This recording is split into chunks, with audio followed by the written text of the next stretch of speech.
விசேஷமாக கர்த்தர் நம்மோடு கூட இடைபடுவாராக. ஹல்லேலூயா. மறுபடியும் வசனத்தை வாசிங்க. எபேசியர் 1ஆம் அதிகாரம் 1-2-3 வசனங்களை நாம் வாசிக்க கேட்போம்.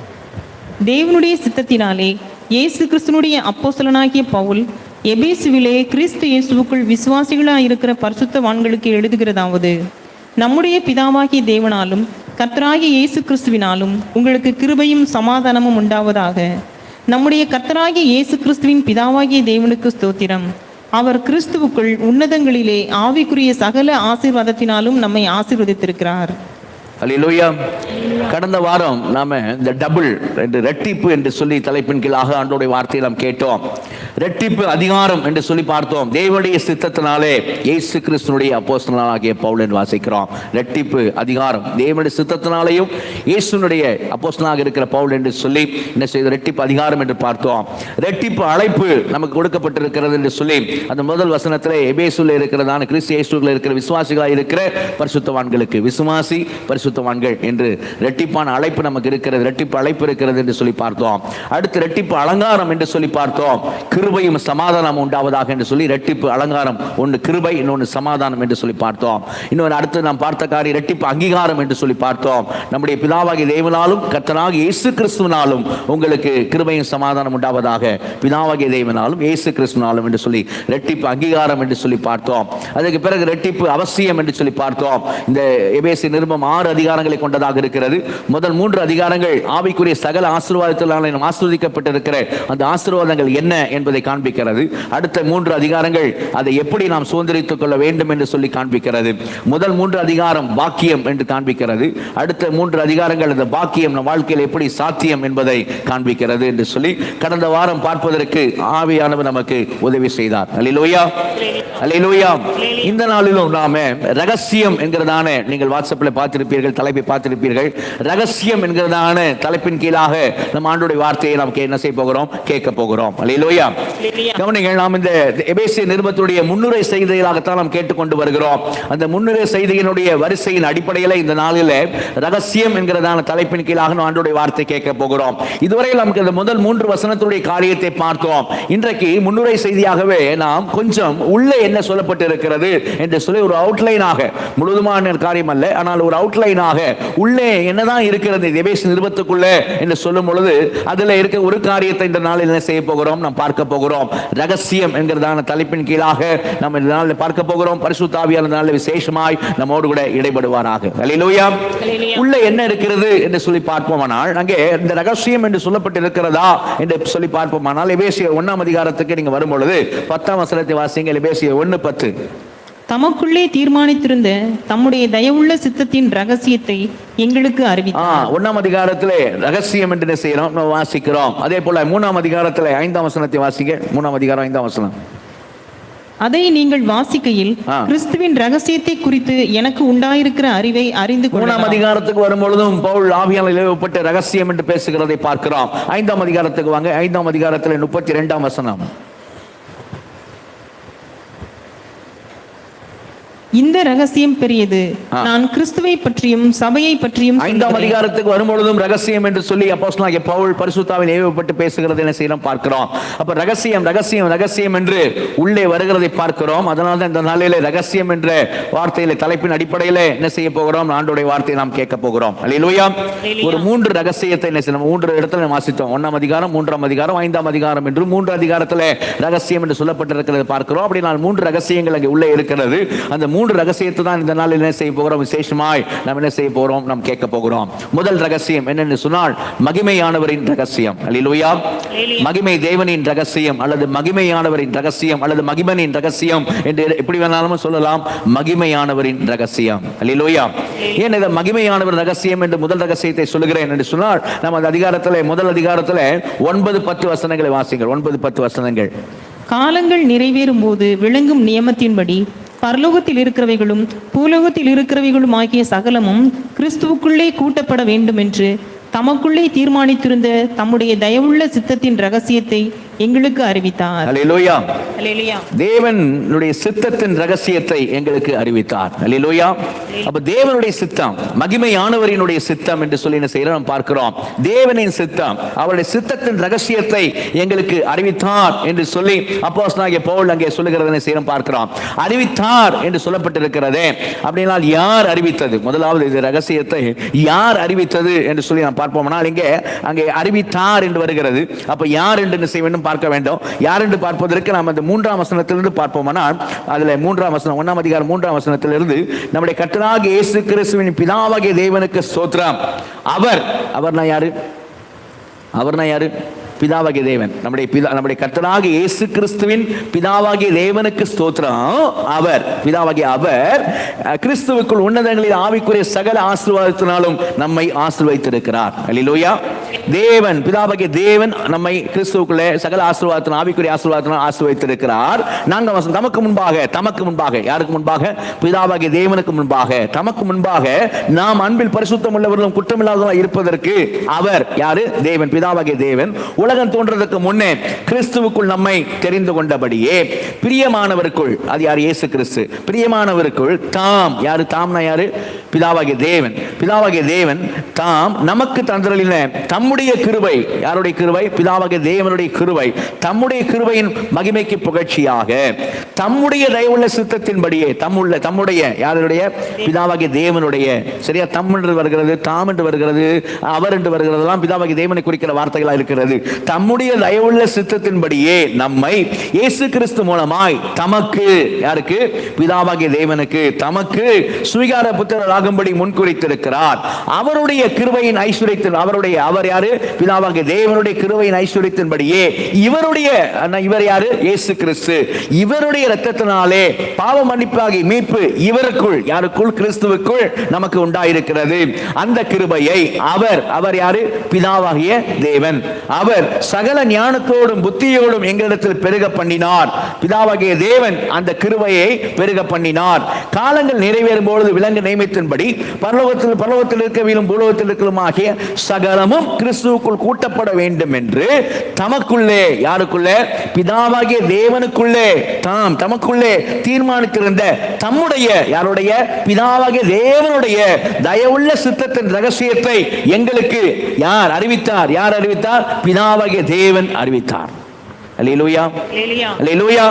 அப்ப யார் அறிவித்தது என்பதை நாம் என்ன செய்தோம்? அந்த 3ஆம் வசனத்திலிருந்து நாம் அந்த 10ஆம் வசனம் வரையிலும் பார்க்கும் பொழுது யார் அறிவித்தது என்கிறதை என்ன செய்கிறோம்? நாம் புரிந்து கொள்கிறோம். பிதாவாகிய தேவன் அறிவித்தார் என்று சொல்லி என்ன செய்கிறோம்? நாம் அறிந்து கொள்கிறோம். இப்ப ரகசியம் என்ன?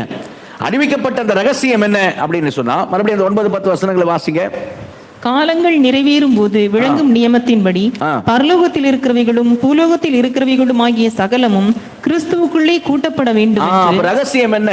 காலங்கள் நிறைவேறும் போது, அல்லேலூயா, ஒரு டைம் இருக்குதுன்னு சொல்லப்படுகிறது. ஒரு நேரத்தை பிதாவாகிய தேவன் வைத்திருக்கிறார். அந்த நேரம் நிறைவேறும் போது, இந்த காலம் நிறைவேறும் போது பிதாவாகிய தேவன் ஒரு காரியத்தை செய்ய போகிறார் என்று சொல்லி அங்கே சொல்லப்படுகிறது. பரலோகத்தில் இருக்கிறவைகளும் பூலோகத்தில் இருக்கிறமாக சகலமும் கிறிஸ்துவுக்குள்ளே கூட்டப்பட வேண்டும் என்று தமக்குள்ளே தீர்மானித்திருந்த தம்முடைய தயவுள்ள சித்தத்தின் ரகசியத்தை எங்களுக்கு அறிவித்தார். அல்லேலூயா. ரகசியம் என்ன? காலம் நிறைவேறும் போது ஒரு நாள் ஒன்று வரும், ஒரு நேரம் ஒன்று வரும், காலம் ஒன்று வரும். அந்த நேரத்தில் பிதாவாகிய தேவன் என்ன செய்வார் என்று சொன்னால், பரலோகத்திற்கு பூலோகத்திற்கு சகலவற்றையும் கிறிஸ்துவுக்குள்ளே அவர் கூட்டி சேர்ப்பார். அல்லேலூயா. அல்லேலூயா. அப்போ ரகசியம் என்ன? அதுதான் ரகசியம் அப்படிங்கறத என்ன செய்றோம்? அந்த 9ஆம் வசனத்திலே நாம் பார்க்கிறோம். அதுதான் ரகசியம் அப்படிங்கறத 10ஆம் வசனம் நமக்கு சொல்லுகிறது. வாசிங்க, 10ஆம் வசனம் வாசிங்க. தமக்குள்ளே தீர்மானித்திருந்த தம்முடைய தயவுள்ள சித்தத்தின் ரகசியத்தை எங்களுக்கு அறிவித்தார். அல்லேலூயா. யார் அறிவித்தது? நம்ம தெரிந்து கொண்டோம். பிதாவாகிய தேவன் அறிவித்தார் என்று பார்க்கிறோம். அடுத்து என்ன ரகசியம்? காலம் நிறைவேறும் பொழுது பரலோகத்திற்கு பூலோகத்திற்கு சகலமும் கிறிஸ்துவுக்குள்ள என்ன செய்யும்? கூட்டப்படும் என்பதுதான் ரகசியம் என்று பார்க்கிறோம். யாருக்கு அறிவிக்கப்பட்டது? அந்த 10ஆம் வசனம் வாசிங்க. யாருக்கு அறிவிக்கப்பட்டது? தமக்குள்ளே தீர்மானித்திருந்த தம்முடைய தயவுள்ள சித்தத்தின் ரகசியத்தை எங்களுக்கு அறிவித்தார். எப்படி சொல்றார் பவுல்? நீங்க சபையே நீங்கள் அப்படின்னு பேசுறார். நீங்கள், உங்கள் அப்படி சொல்றார். சரியா? அப்ப ஆனா எங்களுக்கு அறிவிக்கப்பட்டது, எங்களுக்கு அறிவித்தார் என்று சொல்ல. எங்களுக்கு என்று அவர் சொல்றது யாரு அப்படின்னா, அந்த 1ஆம் வசனத்துக்கு நாம் வரும்பொழுது, தேவனுடைய சித்தத்தினாலே இயேசு கிறிஸ்துவின் அப்போஸ்தலனாகிய பவுல். அல்லேலூயா. அப்போ எங்களுக்கு என்று பவுல் பேசுகிற இந்த இடத்துல யாரை பேசுறார்? அப்போஸ்தலனாகி எங்களுக்கு, அப்போஸ்தலனாகி எங்களுக்கு தேவன் அவருடைய ரகசியத்தை எங்களுக்கு அறிவித்தார். அல்லேலூயா. அப்போஸ்தலனாகிய எங்களுக்கு தேவன் என்ன செய்தாரு? ரகசியத்தை அறிவித்தார் அப்படின்னு தான் அங்க என்ன அவர் சொல்றது என்ன செய்யற நம்ம பார்க்கிறோம். அப்போ யார் அறிவித்தது? பிதாவாகிய தேவன் அறிவித்தார். என்ன ரகசியம்?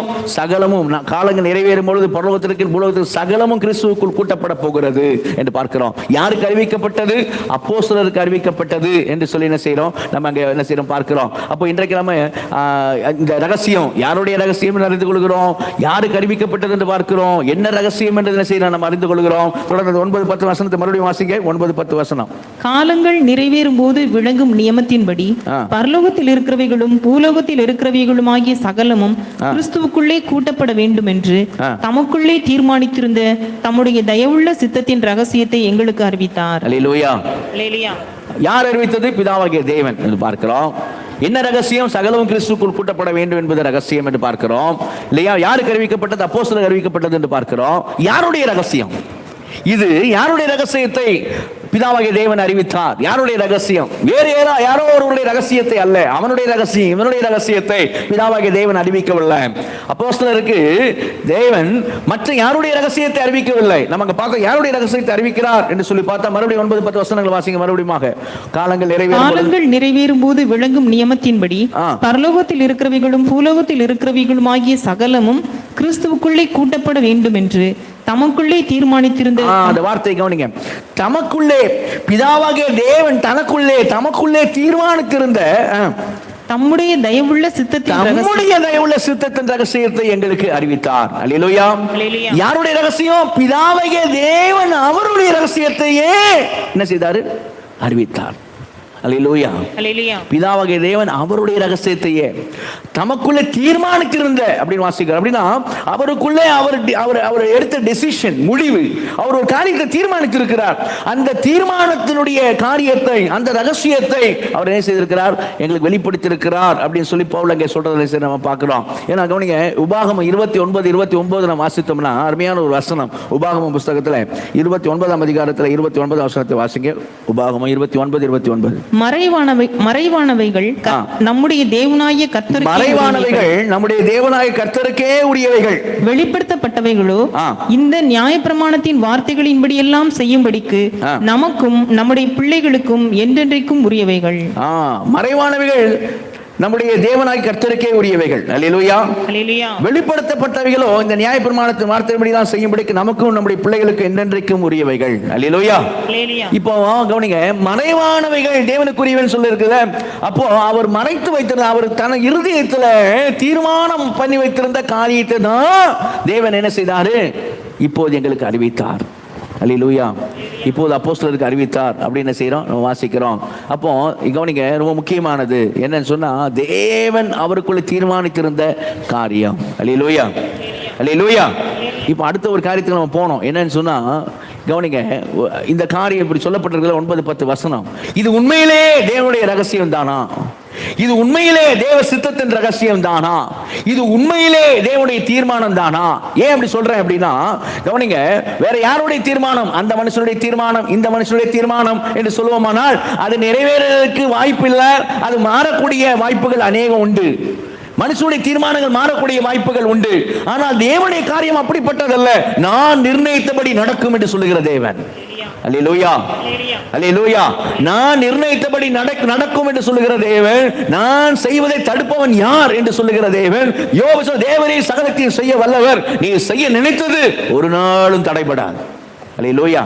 நீர் செய்ய நினைத்தது, நீர் தீர்மானித்திருக்கிறது, நீ டெசிஷன் எடுத்திருக்கிறது, நீர் முடிவெடுத்திருக்கிறது, ஒரு நாளும் அதுக்கு மாற்றம் உண்டாகாது. அல்லேலூயா. அப்படின்னா அப்போ இது ரொம்ப சீரியஸான மேட்டர். ஏன்னா இங்க வசனம் சொல்லுது, தேவனுடைய சித்தத்தினுடைய தீர்மானம் என்று, தேவனுடைய சித்தத்தினுடைய ரகசியம் என்று சொல்லி வாசனம், தமக்குள்ளே தீர்மானித்திருந்த தம்முடைய தயவுள்ள சித்தத்தின் ரகசியத்தை எங்களுக்கு அறிவித்தார். தம்முடைய தயவுள்ள சித்தத்தின் ரகசியம் தமக்குள்ளே உள்ளே தன்னுடைய இருதயத்துக்குள்ளே தீர்மானித்து வைத்திருந்ததான அந்த தயவுள்ள சித்தம் விருப்பம், அந்த விருப்பத்துடைய ரகசியத்தை எங்களுக்கு அவர் அறிவித்தார். அப்படின்னா இது நிச்சயம் ஒரு நாளிலே நிறைவேறும். அல்லேலூயா, அல்லேலூயா. ஆனா நான் ஒரு கேள்வி கேட்டேன். என்ன கேள்வி? உண்மையிலே தேவனுடைய சித்தத்தின் ரகசியம் தானா? இது உண்மையிலே நடக்க போகிறதா? இது தேவனுடைய ரகசியம் தானா? ஏன்னா அப்போஸ்தலனாகிய பவுல் சொல்லுகிற ஒரு காரியம் நமக்கு தெரியும். என்ன தெரியும்? நமக்கு தெரியும், வேத வாக்கியங்கள் எல்லாம் தேவ ஆவியினால் அருளப்பட்டு இருக்கிறது. அல்லேலூயா. அது அடிப்படை விசுவாசம் இல்லையா? கவனிங்க. இப்ப எபேசு சபையில பவுல் ஒரு 3 வருஷம் பாஸ்டரா இருந்தார். 3 வருஷம் அங்கே பாஸ்டரா இருந்து இரண்டாவது மிஷன் பயணத்தில் நம்ம அந்த முன்னுரை செய்தியில் நம்ம கேட்டோம். போன வாரத்துக்கு முதல்ல ஒரு இரண்டாவது மிஷனரி பயணத்தில் ஒரு வாரம் மாத்திரம் தங்கிவிட்டு கர்த்தருக்கு சித்தமானால் மறுபடியும் வருவேன் என்று சொல்லிவிட்டு போனவர் மறுபடியும் 3வது மிஷனரி பயணத்தில் என்ன செய்யறாரு? வரும்பொழுது என்ன செய்யறாரு? ஒரு 3 வருஷம் அங்கே என்ன செய்யறாரு? அவராக தங்குகிறது என்ன செய்யணும் பார்க்கிறோம். கிபி 54, 55, 56 வருஷங்கள் இல்லை, 53 இரண்டாவது மிஷன் பயணத்தில் வருகிறார். அடுத்த வருஷம் 54, 55, 56 3 வருஷங்கள் எபேசுல பாஸ்டராக பவுல் இருக்கிறதை பார்க்கிறோம். சபை ஸ்தாபிக்கப்பட்டு சபை அங்கே வளர்கிறது. பயங்கர இம்பாக்ட் உள்ள ஒரு சபை என்று சொல்லி நம்ம அந்த செய்தியில் என்ன செய்தோம் கேட்டோம். அதுக்கு பிறகு பவுல் என்ன செய்ய எபேசு சபை விட்டு போறார். போயிட்டு இந்த நிருபத்தை, இந்த லெட்டரை அவர் எப்போ எழுதுகிறார்னா ரோம சிறைச்சாலையிலிருந்து எழுதுகிறார். ரோம சிறைச்சாலையில் எழுதுகிற காலம் எப்போன்னு சொன்னா கிபி 61, 62 கிட்டத்தட்ட ஒரு 4 வருஷங்கள் அங்கே ஒரு இடைவெளி இருக்கிறது.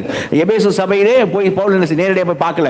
4 வருஷங்கள் எபேசு சபைக்கும் பவுலுக்குள்ள ஒரு இடைவெளி இருக்கிறது. பவுல் சிறைச்சாலையில் இருந்து அந்த சபைக்கு எபேசு சபைக்கு நிருபத்தை எழுதுகிறார். அதனால தான் அங்கே எபேசு சபைக்கு வந்தீங்கன்னா அங்கே புது விசுவாசிகள் பவுல் போய் ஒரு 4 வருஷம் ஆயிடுச்சு. பவுல் சிறைச்சாலையில் இருக்கிறார். ஆனா விசுவாசிகள் அங்கே சபை பயங்கரமான சபை. நான் சொன்னல, எபேசு சபையில் மூப்பர்கள் ஏற்படுத்தி போனவன சபையார் ஏற்கனவே சுத்தி இருக்கிற பட்டணங்கள்லாம் இம்பாக்ட் உண்டாக்கின சபை தொடர்ந்து ஆத்தும ஆதாயம் செய்து, தொடர்ந்து சுவிசேஷத்தை அறிவித்து அவர்கள் ஆத்துமாதாயம் செய்து அநேகர் எபேசு சபைக்குள்ள வருகிறாங்க. இப்போ புதிதாக வந்த விசுவாசிகள், புது விசுவாசிகள் யார் பார்த்ததில்லை? பவுல் பார்த்ததில்லை. பவுலை யார் பார்த்ததில்லை? புது விசுவாசிகள் பார்த்ததில்லை. ஆனா பவுலும் அவங்களை குறித்து, சபையை குறித்து என்ன சொல்றாருன்னு சொன்னா, அதனால தான் ஒரு வார்த்தை சொல்றாரு. எபேசு 1ஆம் அதிகாரத்துக்கு வருவீர்களானால் அங்கே 15ஆம் வசனத்தை வாசிங்க. 15ஆம் வசனம்.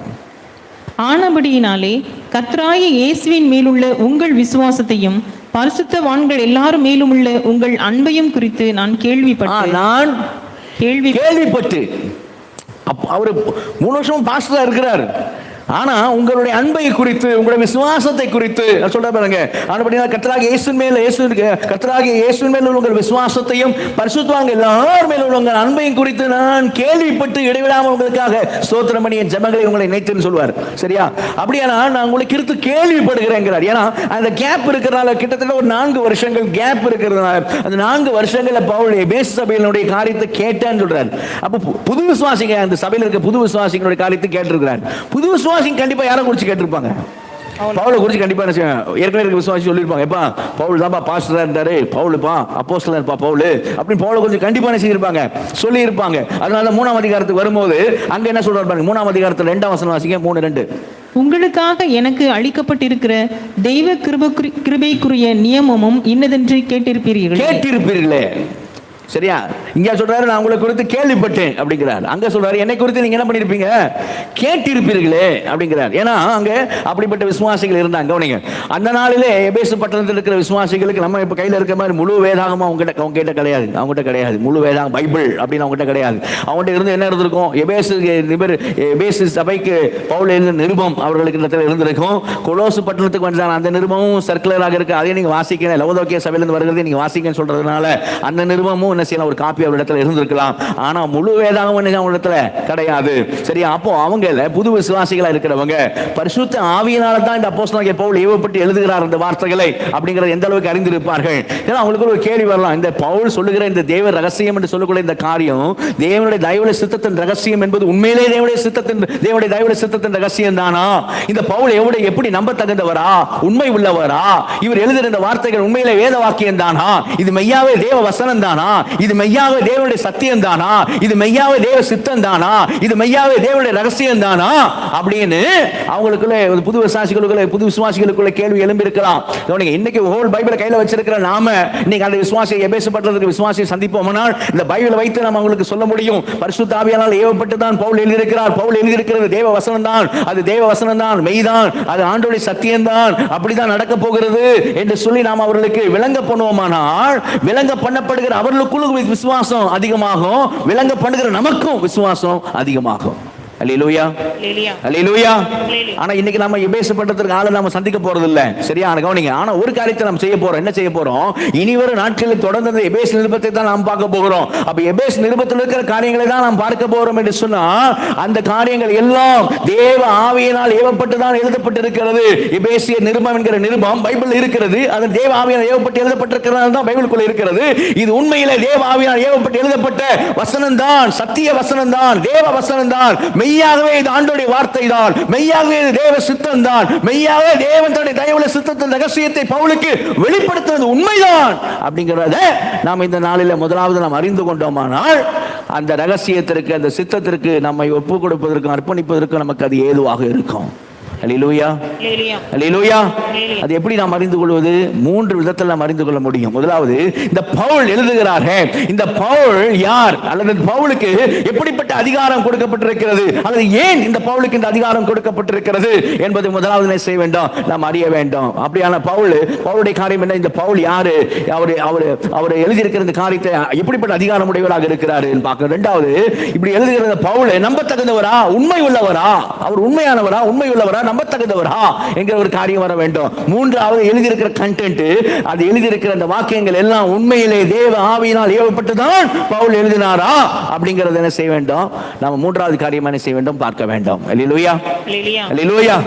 முதல் காரியத்தை நாம் ஏற்கனவே கடந்த வார செய்தியிலே நாம் தேவனுடைய சித்தத்தினாலும் இயேசு கிறிஸ்துவின் அப்போஸ்தலனாகிய பவுல்னு சொல்லி நாம் கடந்த வாரம் என்ன செய்திருக்கிறோம், நாம் பார்த்திருக்க. ஒருவேளை யாராவது செய்தியை கேட்காது இருப்பீர்களானால் நீங்கள் என்ன செய்யலாம், போன வாரம் யூடியூப்ல அந்த காரியத்தை, ஆன்லைன்ல இருக்கிற காரியத்தை நீங்கள் கேட்கலாம். ஆனால் இன்றைக்கு கூட இன்னொரு காரியமாக இந்த பவுலுடைய காரியத்தை நாம் பார்க்கும் பொழுது, அப்போஸ்தலர்கள் 12 பேரை ஆண்டவர் இயேசு கிறிஸ்து தேர்ந்தெடுத்த அப்போஸ்தலர்களை பார்த்து ஆண்டவர் சொன்ன வார்த்தை என்ன? யோவான் 15ஆம் அதிகாரம் 16ஆம் வசனம் வாசிங்க. யோவான் 15ஆம் அதிகாரம் 16வது வசனம்.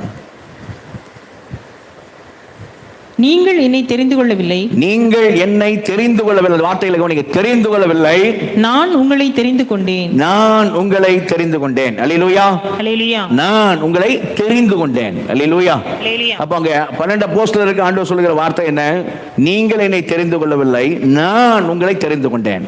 அல்லேலூயா, அல்லேலூயா. இப்ப இதே ஆண்டவர் இயேசு கிறிஸ்து பவுலை குறித்து சொல்லுகிற வார்த்தை என்ன அப்படி நம்ம கேட்போமானால், லூக்கா எழுதின அப்போஸ்தலர் நடவடிக்கைகள்ல அப்போஸ்தலர் 9ஆம் அதிகாரத்துல 15ஆம் வசனத்தை நாம் வாசிப்போம். அப்போஸ்தலர் 9:15. அதற்கு கர்த்தர், நீ போ, அவன் புறஜாதிகளுக்கும் ராஜாக்களுக்கும் இஸ்ரவேல் புத்திரருக்கும் என்னுடைய நாமத்தை அறிவிக்கிறதற்காக நான் தெரிந்து கொண்ட பாத்திரமாய் இருக்கிறான். அல்லேலூயா. நீங்கள் என்ன கவனிங்க, இந்த 12 பேரை பார்த்தாங்க, நீங்கள் என்னை தெரிந்து கொள்ளவில்லை, நான் உங்களை தெரிந்து கொண்டேன். அதே ஆண்டவர் இங்க சொல்றாரு, பவுலை குறித்து சொல்லும் பொழுது, அவன் நான் தெரிந்து கொண்ட பாத்திரமாய் இருக்கிறான். அல்லேலூயா. இந்த 12 பேரை எப்படி நான் தெரிந்து கொண்டேனோ அதே போல் யாரை தெரிந்து கொண்டேன்? பவுலை நான் தெரிந்து கொண்டேன். அல்லேலூயா, அல்லேலூயா. நான் தெரிந்து கொண்ட பாத்திரமா இருக்கிறான் அப்படி நாங்க ஆண்டவரே சொல்றதை செய்யணும். இப்போ இது எழுதுனது யாரு? அப்போஸ்தலர் எழுதுனது யாரு? லூக்கா ஏதோ சும்மா எழுதணும்னு எழுதுறது அல்ல, அல்லது பவுல் டீம்ல இருந்தனால பவுலை குறித்து எழுத வேண்டும் என்று எழுதுகிற காரியம் அல்ல. லூக்கா சொல்லும் போது தியோப்பிலு அப்படிங்கிற ஒரு மனுஷனுக்காகத்தான் என்ன செய்யறாரு, லூக்கா எழுதுறார். அந்த ஒரு மனுஷனுக்கே உட்கார்ந்து மெனக்கட்டி எழுதுகிற காரியத்தை பார்க்கிறோம். அது ஒரு மனுஷனுக்கு எழுதப்பட்டதில்லை, ஆவியானவர் நமக்காக லூக்காவை கொண்டு எழுதுகிற காரியமா இருக்கிறது. ஆனா லூக்கா அதை நான் எழுதும் போது எப்படி எழுதுனேன்னு சொல்றாரு தெரியுமா? சும்மா உட்கார்ந்து எழுதுனேன்னு சொல்லல. லூக்கா சாதாரண ஆள் கிடையாது. நீங்க லூக்கா பாத்தீங்கன்னா கொலோசியர் 4ஆம் அதிகாரத்துல 16ஆம் வசனம் நினைக்கிறேன். கொலோசியர் 4:16 லூக்கா யாருன்னு பார்த்தா பிரியமுள்ள வைத்தியனாகிய லூக்கா அப்படின்னு வாசிப்போம். 4:14 பிரியமான வைத்தியனாகிய லூக்கா அப்படின்னு வாசிக்க. அப்போ லூக்கா யாரு? டாக்டர். அல்லேலூயா, அல்லேலூயா. படிப்பு நல்லா படிச்சிருக்கிற டாக்டர், சரிங்களா? அவர் சொல்ற அந்த டாக்டர் எப்படி எழுதுனேன்னு சொல்றாரு தெரியுமா? லூக்கா 1ஆம் அதிகாரத்துக்கு வருவோம். லூக்கா 1ஆம் அதிகாரத்துல நான் எப்படி எழுதுனேன் அப்படின்னு சொல்றாரு. 1ஆம் வசனத்துல வாசிங்க. லூக்கா 1ஆம் அதிகாரம் 1ஆம் வசனத்துல வாசிங்க. மகா கணம் பொருந்திய தியோப்பிலுவே, நாங்கள் முழு நிச்சயமாய் நம்புகிற சங்கதிகளை ஆரம்பம் முதல் கண்ணார கண்டு வசனத்தை போதித்தவர்கள் எங்களுக்கு ஒப்புவித்தபடியே அவைகளை குறித்து சரித்திரம் எழுத அநேகம் பேர் ஏற்பட்டபடியினால் ஆதி முதல் எல்லாவற்றையும் திட்டமாய் விசாரித்தறிந்த நானும். எப்படி சொல்றாரு? ஆதி முதல் எல்லாவற்றையும் திட்டமாய் விசாரித்தறிந்த நான். அல்லேலூயா. சும்மா நான் எழுதல தேவைப்படுவேன். கேட்ட காரியங்கள்லாம் நிச்சயமானது. அதை எழுதுறதுக்கு இந்த ஹிஸ்டரி எழுதுறதுக்கு, வரலாறு எழுதுறதுக்கு அநேகர் உண்டா இருந்தாலும் நான் எப்படி தான் எழுதுறேன்? நான் கேட்ட காரியங்கள் எல்லாத்தையும் நான் தீவிரமாக விசாரித்து ஆதி முதல் எல்லாவற்றையும் திட்டமாய் விசாரித்தறிந்த நானும். உமக்கு உபதேசிக்கப்பட்ட விசேஷங்களின் நிச்சயத்தை நீர் அறிய வேண்டும் என்று. அந்த நிச்சயம் சரியா? ஆமா, இது நிச்சயமானதான் என்று சொல்லி நீர் அறிய வேண்டும் என்று அவைகளை ஒழுங்காய் உமக்கு எழுதுவது எனக்கு நலமாய் சொல்றாரு. பாத்தீங்களா? கேட்டறிந்தது மட்டும் இல்ல, நான் விசாரித்தறிந்த காரியங்களை, உண்மை நிச்சயம் காரியங்களை நான் எப்படி எழுதுறேன்? ஒழுங்கா உமக்கு எழுதுறது எனக்கு நலமாய் கண்டது. அல்லேலூயா, அல்லேலூயா, அல்லேலூயா, அல்லேலூயா. அதான் இப்போ அப்போஸ்தலர் நடவடிக்கையில இதே தியோப்பிலுக்கு தான் எழுதுறாரு. அப்ப அப்போஸ்தலர் நடவடிக்கையில வந்தீங்கன்னா அங்க 1ஆம் அதிகாரத்துல 1ஆம் வசனம் வாசிங்க. அங்க என்ன சொல்றாரு? தியோப்பிலுவே, இயேசுவானவர் தாம் தெரிந்து கொண்ட அப்போஸ்தலருக்கு பரிசுத்த ஆவியினாலே கட்டளையிட்ட பின்பு அவர் எடுத்துக்கொள்ளப்பட்ட நாள் வரைக்கும் செய்யவும் உபதேசிக்கவும் தொடங்கின எல்லாவற்றையும் குறித்து முதலாம் பிரபந்தத்தை உண்டு பண்ணினேன். எல்லாவற்றையும் குறித்து லூக்கா எழுதின சுவிசேஷம் என்கிற முதலாம் பிரபந்தத்தை உண்டு பண்ணினேன். அல்லேலூயா, அல்லேலூயா, அல்லேலூயா, அல்லேலூயா. லூக்கா எழுதின சுவிசேஷம் முதலாம் பிரபந்தம். தியோப்பிலுவே, நான் இயேசு கிறிஸ்து நமக்காய் மரித்த ஜீவனை கொடுத்து உயிர்த்தெழுதல் வரை அது வரைக்கும் நான் அங்கே எழுதினேன். இப்போ அதுக்கு பிறகு நடக்கிறது இப்போ எழுதுறேன். அல்லேலூயா, அல்லேலூயா, அல்லேலூயா, அல்லேலூயா. எப்படி? எல்லாவற்றையும் திட்டமாய் கேட்டு அறிந்து விசாரித்து ஒழுங்காய் எழுதுவது எனக்கு நலமாய் கண்டது. அப்படி எழுதுற ஆளு. அப்ப சும்மா எழுதிடலாங்க. அதற்கு கர்த்தர், நீ போ, அவன் புறஜாதிகளுக்கும் ராஜாக்களுக்கும் இஸ்ரவேலுக்கும் என் நாமத்தை சொல்லும்படியா நான் தெரிந்து கொண்ட பாத்திரம் அப்படின்னு ஏதோ எழுதணும்னு லூக்கா எழுதல. லூக்காவும் பரிசுத்த ஆவியினால் ஏவப்பட்டு எழுதினார். அல்லேலூயா, அல்லேலூயா, அல்லேலூயா, அல்லேலூயா. ஆனா அவர் எழுதின அது காரியத்தை எப்படின்னு சொல்லி பார்க்கிறோம் இல்லையா? அவர் எழுதின காரியம் பாருங்க. அப்போஸ்தலர் 12 அப்போஸ்தலர் ஒருத்தன் என்ன செய்தான்? அவன் தற்கொலை செய்து கொண்டான். அப்போ அந்த அப்போஸ்தலர்கள் ஆதி அந்த ஆலோசனை சங்கம், முதல் ஆலோசனை சங்கம் கூட்டுறாங்க. என்னது? புறஜாதிகள் ரட்சிக்கப்படுறாங்க, புறஜாதிகளுக்கு விருத்த சேதனம் அப்படிங்கிற காரியம் பண்ணணுமா, நியாயப்பிரமாணம் அவங்க கை கொள்ளணுமா, சரியா? என்ன புதிய உடன்படிக்கையில தான் நம்ம இருக்கிறோம், அப்ப விருத்த சேதனம் அவங்க செய்யணுமா அப்படிலாம் சொல்லி ஒரு கூட்டம் கூடும்போது அப்போஸ்தலர் நடவடிக்கைகள்ல 15ஆம் அதிகாரத்துல அந்த அப்போஸ்தலர்லாம் கூடி அதை முடிவெடுத்து புறஜாதிகளுக்கு விருத்த சேதனம் தேவையில்லை என்று சொல்லி முடிவெடுக்கிற காரியம் எங்களுக்கும் பரிசுத்தாவிக்கு நலமாய் கண்டது அப்படிங்கன்னு அவங்க முடிவெடுத்த காரியத்தை நிருபமாக லெட்டராக சபைகளுக்கு, கவனிங்க, எல்லா சபைகளுக்கும் எழுதுறாங்க. எழுதும் போது எல்லா சபைகளுக்கும், கவனிங்க, முக்கியமானது, அந்த முதல் நூற்றாண்டில் இருக்கிறதான அந்த ஃபர்ஸ்ட் செஞ்சுரியில் இருக்கிற எல்லா சபைகளுக்கும் அப்போது இருந்த அப்போஸ்தலர்கள், தேவனால் ஏற்படுத்தப்பட்ட அதிகாரமுள்ள அப்போஸ்தலர்கள், அவர்களும் மூப்பர்களும் சேர்ந்து என்ன செய்றாங்க? ஒருமனதாய் எல்லா சபைகளுக்கும். அன்னைக்கு சபையில் இருந்தனா, அன்னைக்கு நம்ம முதல் நூற்றாண்டு நம்ம இருந்தோம்னா நமக்கு அந்த நிருபம் வந்திருக்கும், சரியா? எல்லா சபைகளுக்கும் எழுதுகிற வார்த்தையில, எழுதுகிற நிருபத்துல என்ன மென்ஷன் பண்றாங்க தெரியுமா? எல்லா சபைகளுக்கும் எழுதுகிற நிருபத்துல என்ன மென்ஷன் பண்றாங்க பாருங்க. அப்போஸ்தலர் நடவடிக்கைகள் 15ஆம் அதிகாரத்துக்கு வருவோம். அப்போஸ்தலர் நடவடிக்கைகள் 15ஆம் அதிகாரத்துல 23ஆம் வசனம் வாசிங்க. இவர்கள் கையில் அவர்கள் எழுதி கொடுத்து அனுப்பின நிருபமாவது, அப்போஸ்தலரும் மூப்பரும் சகோதரருமாகிய நாங்கள் அந்தியோகியாவிலும் சீரியாவிலும் அப்போஸ்தலரும் மூப்பரும் சகோதரருமாகிய நாங்கள் அந்தியோகியாவிலும் சீரியாவிலும் இருக்கும் புறஜாதியாராகிய சகோதரருக்கு வாழ்த்துதல் சொல்லி எழுதிய நிருபம் என்னவென்றால், எங்களால் கட்டளை பெறாத சிலர் எங்களிடத்திலிருந்து புறப்பட்டு நீங்கள் விருத்த சேதனம் அடைய வேண்டும் என்றும் நியாயப்பிரமாணத்தை கைக்கொள்ள வேண்டும் என்றும் சொல்லி இப்படிப்பட்ட வார்த்தைகளால் உங்களை கலக்கி உங்கள் ஆத்துமாக்களை புரட்டினார்கள் என்று நாங்கள் கேள்விப்பட்டபடியினாலே நம்முடைய கர்த்தராகிய இயேசு கிறிஸ்துவின் நாமத்திற்காக தங்கள் பிராணனையும் ஒப்புக் கொடுக்க துணிந்தவர்களும் எங்களுக்கு பிரியமானவர்களுமாய் இருக்கிற பர்னபா, பவுல் என்பவர்களோடு கூட எங்களால் தெரிந்து கொள்ளப்பட்ட சில மனுஷரை உங்களிடத்திற்கு அனுப்புகிறது ஒருமனப்பட்டு கூடின எங்களுக்கு நலமாக கண்டது. அல்லேலூயா, அல்லேலூயா. முழு சபைகளுக்கு எழுதுறாங்க. அப்போஸ்தலர் மூப்பருமாகிய நாங்கள் எழுதுகிறோம். எங்கிட்ட இருந்து வராத சிலர், நாங்க சொல்ல மாதிரி செய்றாங்க, எங்கிட்ட அதிகாரம் பெறாத சிலர் வந்து நீங்க விருத்த சேதனம் அடைய வேண்டும், நியாயப்பிரமாணத்தை கைக்கொள்ள வேண்டும்னா உங்களுக்கு போதிக்கிறாங்க.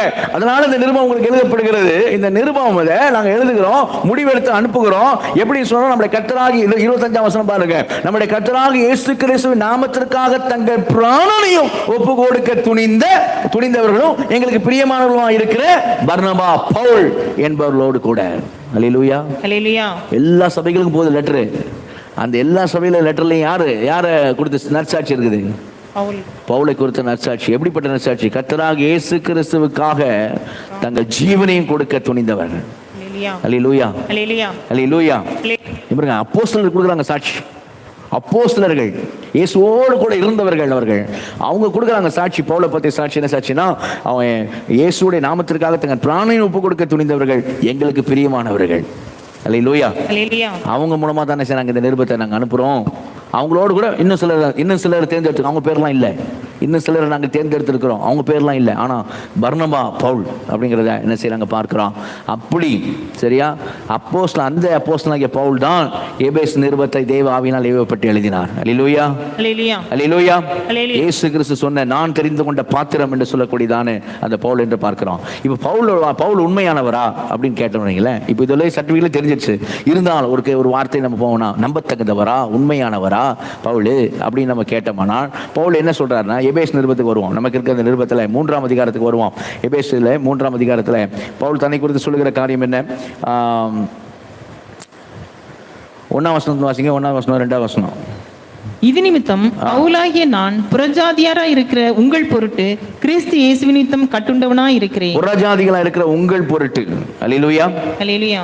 நான் புறஜாதிகளா இருக்க உங்கள் பொருட்டு தான் நான் என்ன செய்திருக்கிறேன், நான் கட்டுண்டவனாய் இருக்கிறேன் அப்படிங்கிறார். ஏன் அப்படின்னா அவர் சொல்றது 8ஆம் வசனம் வாசிங்க. 8வது வசனம். அதிலே பரிசுத்தவான்கள் எல்லாவரிலும் சிறியவனாகிய நான் கிறிஸ்துவனுடைய அளவற்ற ஐஸ்வரியத்தை புறஜாதிகளிடத்தில் சுவிசேஷமாய் அறிவிக்கிறதற்காக இந்த கிருபை எனக்கு அளிக்கப்பட்டிருக்கிறது. அல்லேலூயா.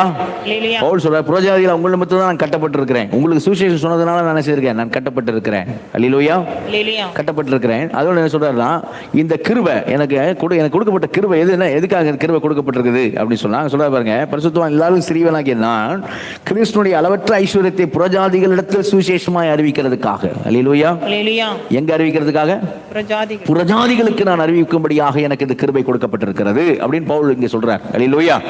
இது உண்மையா அப்படின்னு ஒரு கேள்வி கேட்போம்னா, இதே பவுல் தன்னுடைய உடன் ஊழியக்காரன் தீமோத்தேயுக்கு இந்த வார்த்தை சொல்லும் போது சொல்றாரு, நீ 1 தீமோத்தேயு 2ஆம் அதிகாரத்துக்கு வரும்பொழுது 1 தீமோத்தேயு 2ஆம் அதிகாரத்துல 4ஆம் வசனத்தில் வாசிங்க. 1 தீமோத்தேயு 2ஆம் அதிகாரம் 4ஆம் வசனத்தில், எல்லா மனுஷரும் ரட்சிக்கப்படவும் சத்தியத்தை அறிகிற அறிவை அடையவும் அவர் சித்தமுள்ளவராய் இருக்கிறார். தேவன் சித்தம், எல்லா மனுஷரும் ரட்சிக்கப்படவும் சத்தியத்தை அறிகிற அறிவை அடையவும் அவர் சித்தமுள்ளவராய் இருக்கிறார்.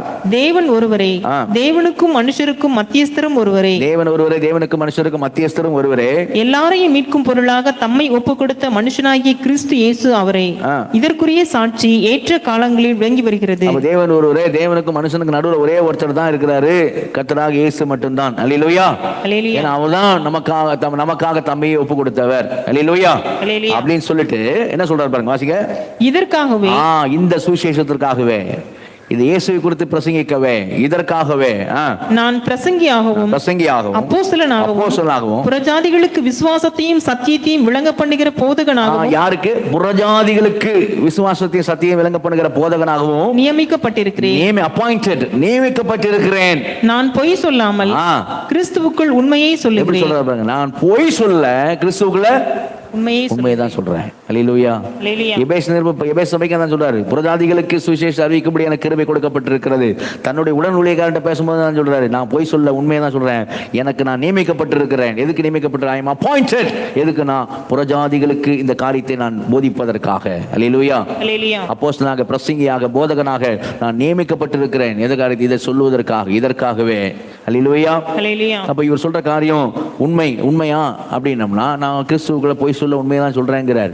ஆனாலும் எல்லாவற்றையும் தீவிரமாக கேட்டு அறிந்து விசாரித்து ஒழுங்கா எழுதின லூக்காட்ட நம்ம போனோம்னு வைங்களேன், அவர் அங்க ரெக்கார்ட் பண்றார் இந்த காரியத்தை. எங்க?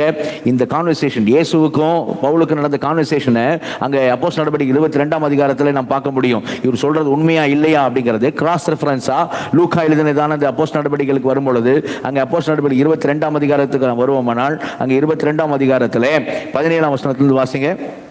பின்பு நான் எருசலேமுக்கு திரும்பி வந்து தேவாலயத்திலே ஜெபம் பண்ணி கொண்டிருக்கையில் ஞான திருஷ்டியடைந்து அவரை தரிசித்தேன். இத பவுல் தான் சொல்றார். பவுல் வந்து கிழவதி லீசியா என்று சொல்லக்கூடிய சேனாபதி முன்பாக நின்று என்ன செய்யறார்? இந்த வார்த்தைகளை சொல்றார். ஜனங்கள் முன்பாக இந்த வார்த்தையை சொல்றார். சொல்லும்போது சொல்றார் இல்லையா, நான் அப்படி அவரை தரிசித்தேன், எருசலேம் தேவாலயத்தில் அவரை தரிசித்தேன். அவர் என்னை நோக்கி, நீ என்னை குறித்து சொல்லும் சாட்சியை இவர்கள் ஏற்றுக்கொள்ள மாட்டார்கள். இஸ்ரேல் மக்கள், யூதர்கள் ஏற்றுக்கொள்ள மாட்டார்கள். ஆதலால் நீ தாமதம் பண்ணாமல் சீக்கிரமாய் எருசலேமை விட்டு புறப்பட்டு போ என்றார்.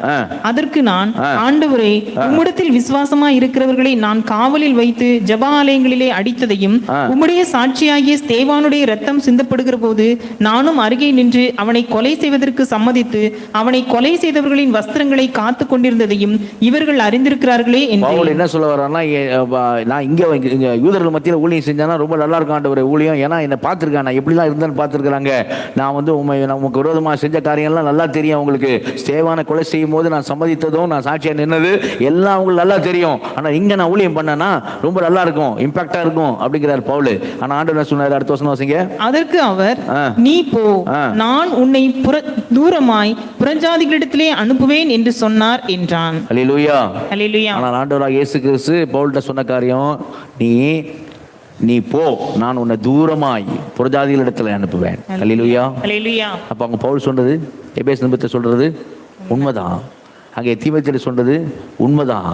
எப்படி இங்கே லூக்கா அதை அந்த கான்வர்சேஷன் உரையாடல என்ன பண்றார், நியமிக்கப்பட்டிருக்கிறேன்றார் தீமோத்தேயுட்ட இல்லையா. இங்கே எனக்கு அங்கே எபேசுவை சொல்லும் போது இந்த கிருபை எனக்கு அதுக்கு தான் கொடுக்கப்பட்டிருக்கிறாரு. இங்கே ஆண்டவர் சொல்றாரு, யூதர்கள் மத்தியில் இல்லை, நீ புறஜாதிகளுக்கு இடத்துல போ. அல்லேலூயா. அல்லேலூயா. அல்லேலூயா. அதனால தான் கலாத்திய சபைக்கு வரும்போது அந்த வார்த்தையை அங்கே சொல்றாரு. கலாத்திய சபையில பார்க்கணும்னா கலாத்திய சபையில அதே வார்த்தையை பவுல் சொல்லுவார். என்ன சொல்லுவார் பாருங்க, கலாத்தியர் 1ஆம் அதிகாரத்தில் 2ஆம் அதிகாரம், கலாத்தியர் 2ஆம் அதிகாரத்தில் 7ஆம் வசனம். அதுவும் அல்லாமல் விருத்தை சேதனம் உள்ளவர்களுக்கு அப்போஸ்தலனாய் இருக்கும்படி பேதுருவை பலப்படுத்தினவர் புறஜாதிகளுக்கு அப்போஸ்தலனாய் இருக்கும்படி என்னையும் பலப்படுத்தினபடினால். அடுத்த வசனம். விருத்த சேதனம் உள்ளவர்களுக்கு சுவிசேஷத்தை பிரசங்கிக்கும்படி பேதுருவுக்கு கையளிக்கப்பட்டது போல விருத்த சேதனம் இல்லாதவர்களுக்கு பிரசங்கிக்கும்படி அது எனக்கும் கையளிக்கப்பட்டதென்று அவர்கள் கண்டு. அல்லேலூயா. அல்லேலூயா. அல்லேலூயா. அல்லேலூயா. அப்ப பேதுருவை எங்க யூதர்கள் மத்தியில தேவன் அனுப்பினாரு, அதே போலதான் என்னை புறஜாதி இடத்துல அப்போஸ்தலரா அனுப்பினார். அல்லேலூயா. அவர் சொல்றாங்க. அப்போ பவுல் சொல்றது உண்மைதான் அப்படிங்கிறத என்ன செய்யறாம. அப்போ பவுல் தேவனால் தெரிந்து கொள்ளப்பட்ட இயேசுவால் தெரிந்து கொள்ளப்பட்ட பாத்திரம். அல்லேலூயா. மகாதேவனாக இயேசு கிறிஸ்துவினால் அப்போஸ்தலனாக தெரிந்து கொள்ளப்பட்ட பாத்திரம். அல்லேலூயா. அவர் எந்த அளவுக்கு அவரை அப்போஸ்தலர்களை சாட்சி கொடுக்குறாங்க, இயேசுவுக்காக உயிரையும் கொடுக்க துணிந்த. அல்லேலூயா. அவர் சொன்ன, நான் உண்மையை சொல்றேன், நான் புறஜாதிகளுக்கு தான் அப்போஸ்தலனா நான் நியமிக்கப்பட்டிருக்கிறேன், சுவிசேஷம் அவர்களுக்கு சொல்வதற்கு தான் நான் கிருபை பெற்றிருக்கிறேன். அந்த வார்த்தை ஒரு ஸ்டேட்மெண்ட்ல நமக்கு தெரியும் உண்மையா இல்லையான்னு. ஏன்னா இப்போ அது உண்மையா அப்படின்னு நம்ம டெஸ்ட் பண்ணோம்னா அதை கிராஸ் ரெஃபரன்ஸ் பண்ணி பார்க்கும்போது தெரியுது உண்மைதான், இயேசு கிறிஸ்து அப்படி தான் அவர்கிட்ட பேசியிருக்கிறாருன்னு சொல்லி. இத்தனைக்கும் அவர் நான் இல்லை யூதர்கள் மத்தியில் போறேன்னு சொல்லி தன் ஆசையை சொன்னாலும் கூட, என் ஜனத்தின் மத்தியில் நான் போறேன்னு சொன்னாலும், என் இனத்தார் மத்தியில் நான் போறேன்னு சொன்னாலும் கூட, ஆண்டவர் நீ தூரமா போ அப்படின்னார். அல்லேலூயா. நான் உன்னை தூரமாக அனுப்ப போகிறேன், புறஜாதிகளுக்கு அனுப்ப போகிறேன் அப்படின்னு சொன்னார் என்று சரி நம்ம அங்கே வாசிக்கிறோம். அல்லேலூயா. இப்போ பவுல் யாரு, அவருக்கு எப்படி இப்படி அதிகாரம் கொடுக்கப்பட்டது அப்படின்னு பார்த்துட்டோம். அவர் உண்மை யாரான்னு பார்த்துட்டோம். இப்போ ஒன்று தான் பார்க்கணும். என்ன பார்க்கணும்னா, அவர் எழுதின வார்த்தைகள் உண்மையிலே வேத வாக்கியம் தானா? அல்லேலூயா. அல்லேலூயா. அவர் எழுதின வார்த்தைகள் உண்மையிலே தேவாவி. நம்முடைய விசுவாசம் அதுதான் அடிப்படை விசுவாசம் இல்லையா, அதில் எந்த மாற்றமும் இல்லை. 100% இந்த பைபிள் வேத வாக்கியங்கள்லாம் தேவாவினால் அருளப்பட்டிருக்கிறது. அல்லேலூயா. ஆனால் இந்த எபேசு நிருபத்தை தொடர்ந்து நம்ம பார்க்க போகிறோம் அப்படிங்கிறதுனால தான் இப்படி ஒரு காரியத்தை பார்க்குறோம். என்னது உண்மையிலே பவுல் எழுதுவது வேத வாக்கியம் தானா அப்படின்னு நம்ம கேட்போமானால் அதுக்கும் வேதம் சாட்சி கொடுக்குது. அல்லேலூயா. அதுக்கும் பைபிள் சாட்சி கொடுக்குது. ஆமாம், பவுல் எழுதுறது வேத வாக்கியம் தான் அப்படிங்கிறது சாட்சி வருகிறது. பாருங்க, யாரு இயேசு கிறிஸ்துவோடு இருந்ததான பேதுரு தன் நிருபத்தில் எழுதும் போது என்ன சொல்றாரு பாருங்க. எழுதுறதா 2 பேதுருக்கு வாங்க. 2 பேதுருல அவர் எப்போ எழுதுறாருன்னு வேற முக்கியம். சரியா, எப்போ எழுதுறார் அப்படிங்கிறது முக்கியம். ஏன்னா சொல்ற வார்த்தை முதல்ல வாசிங்க. 1ஆம் அதிகாரம் 2 பேதுரு 1ஆம் அதிகாரத்தில் 13-14 வசனங்கள் வாசிங்க. 13-14. நம்முடைய கர்த்தராகிய இயேசு கிறிஸ்து எனக்கு அறிவித்தபடி நான் என் கூடாரத்தை விட்டு போவது சீக்கிரத்தில் நேரிடும் என்று அறிந்து இந்த கூடாரத்தில் நான் இருக்கும் அளவும் உங்களை நினைப்பூட்டி எழுப்பி விடுவது நியாயம் என்று எண்ணுகிறேன். பேதுரு சொல்றாரு, சீக்கிரமா அந்த கூடாரத்தை நான் வெளியே போறேன், எனக்கு மரணம் நேரிட போகிறது, கிட்ட நெருங்கிச்சு அப்படின்னு சொல்லக்கூடிய அந்த காலகட்டத்தில் தான் இந்த 2ஆம் நிருபத்தை எழுதுறார். 2ஆம் நிருபத்தில் 3ஆம் அதிகாரத்துக்கு வாங்க. 3ஆம் அதிகாரத்தில் அவர் சொல்லுகிற காரியம் என்ன? 15ஆம் வசனம் 16ஆம் வசனம் வாசிங்க. 15-16. மேலும் நம்முடைய கர்த்தரின் நீடிய பொறுமையை இரட்சிப்பென்று எண்ணுங்கள். நமக்கு பிரியமான சகோதரனாகிய பவுலும். அப்போ பாருங்க, மரணம் வரப்போகுது பேதுருக்கு. சரியா, அந்த லாஸ்ட் நாட்கள்னு சொன்ன அவருக்கு அந்த டைம்ல கூட ஊழியத்தினுடைய கடைசி நிறைவு நாட்கள்ல கூட அவர் யாருக்கு சாட்சி சொல்றாரு? பிரியமான சகோதரனாகிய பவுலும் தனக்கு அருளப்பட்ட ஞானத்தினாலே இப்படியே உங்களுக்கு எழுதி. தனக்கு அருளப்பட்ட ஞானத்தினாலே. அல்லேலூயா. அல்லேலூயா. அவன் தன் சுய ஞானத்தினாலேன்னு சொல்லல. பாத்தீங்களா வார்த்தை? பாத்தீங்களா? பரிசுத்த ஆவியானவர் பேதுருவை கொண்டு எழுதுறதான காரியம் என்ன சொல்ற, பவுல் அவனுக்கு இருந்த அந்த கமாலியல் பாதத்தில் உட்காந்து படிச்சான் பார்த்தீங்களா, டாக்டரேட் படிப்பு படிச்சான்ல, அந்த ஞானத்தினால அவன் எழுதுனது அப்படி சொல்ல பவுல், அது அப்படி சொல்ல பேதுரு, அப்படி சொல்ல பிரியமான சகோதரனாகிய பவுலும் எங்களை போலதான் அவனும் தனக்கு அருளப்பட்ட ஞானத்தினாலே இப்படியே உங்களுக்கு எழுதியிருக்கிறான். அல்லேலூயா, அல்லேலூயா, அல்லேலூயா. என்ன எழுதியிருக்கிறான்? கர்த்தருடைய நீடிய பொறுமையை ரட்சிப்புன்னு நினைங்க. அவர் இப்போ எதுவுமே செய்யாமல் இருக்கிறாரு, சிச்சிக்காமல் இருக்கிறாரு, அமைதியாக இருக்கிறாரு, நீ என்னென்னவோ பண்ணின்னு இருக்கிற, ஆனால் அவர் அமைதியாக இருக்கிறாருன்னா நீ என்ன நினச்சிக்காத, அவர் உன்னை விட்டாரு, தண்ணி தெளிச்சு விட்டாரு அப்படின்னு நினைக்காத, சரியா? அவர் கண்டுக்கிட மாட்டாரு அப்படின்னு நினைக்காத. அவர் நீடிய பொறுமையை ரட்சிப்பு என்று எண்ணுங்கள். அல்லேலூயா. இப்படியே தான் பவுல் என்ன செய்யிருக்கான், தனக்கு அருளப்பட்ட, அந்த வார்த்தை ரொம்ப முக்கியம், தேவனால் கொடுக்கப்பட்ட அருளப்பட்ட ஞானத்தினால இப்படியே உங்களுக்கு எழுதியிருக்கிறான். வாசிங்க. எல்லா நிருபங்களிலும் இவைகளை குறித்து பேசியிருக்கிறான். ஒரு அலையிலே சொல்லுவோமா, அல்லேலூயா.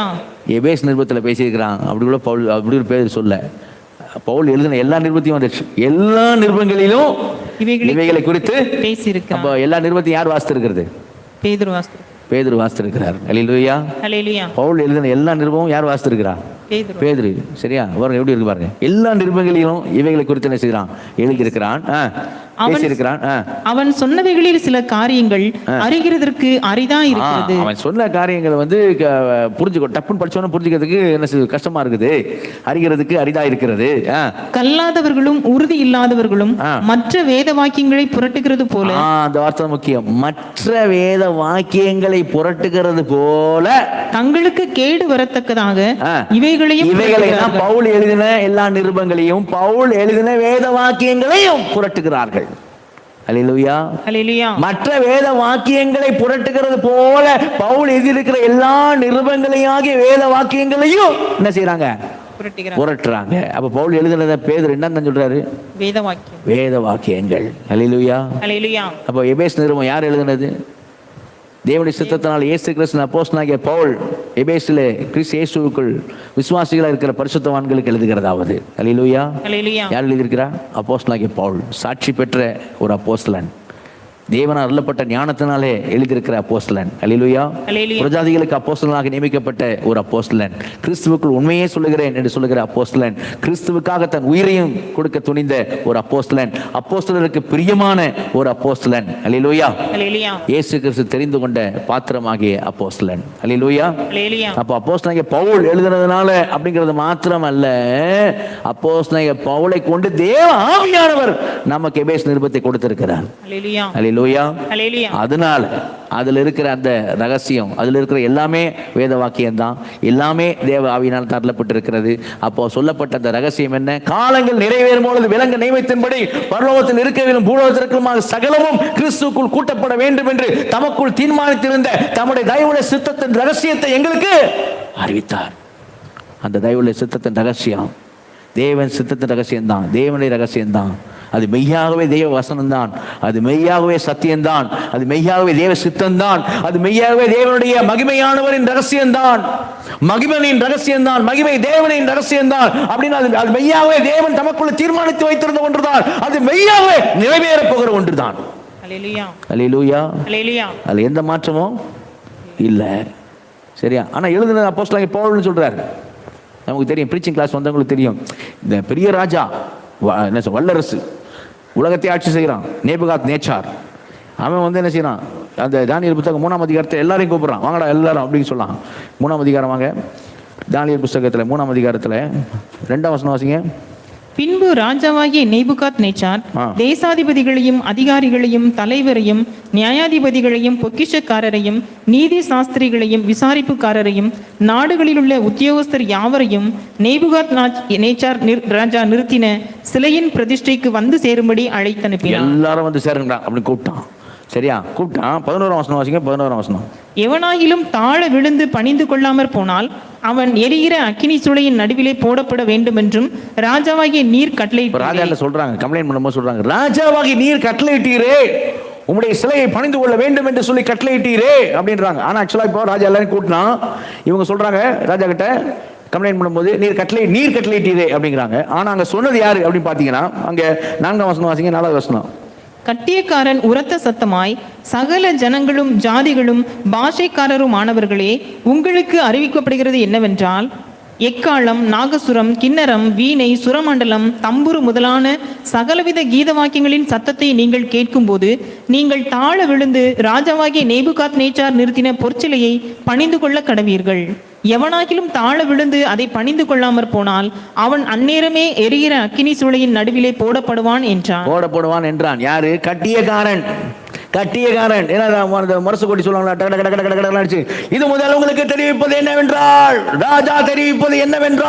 சகல ஜனங்களே, கீத வாத்தியங்கள் வாசிக்கும் பொழுது நீங்கள் நேபுகாத் நேச்சார் ராஜாவுடைய சிலைக்கு முன்பாக நீங்கள் குனிந்து பணிந்து தொழுது கொள்ள வேண்டும். அப்படி தொழுது கொள்ளாமல் போற வேண்டும், அக்கினியில போடப்படுவான். அப்படி இது மாதிரி தான் ஹெரால்டுன்னு சொல்லுவாங்க.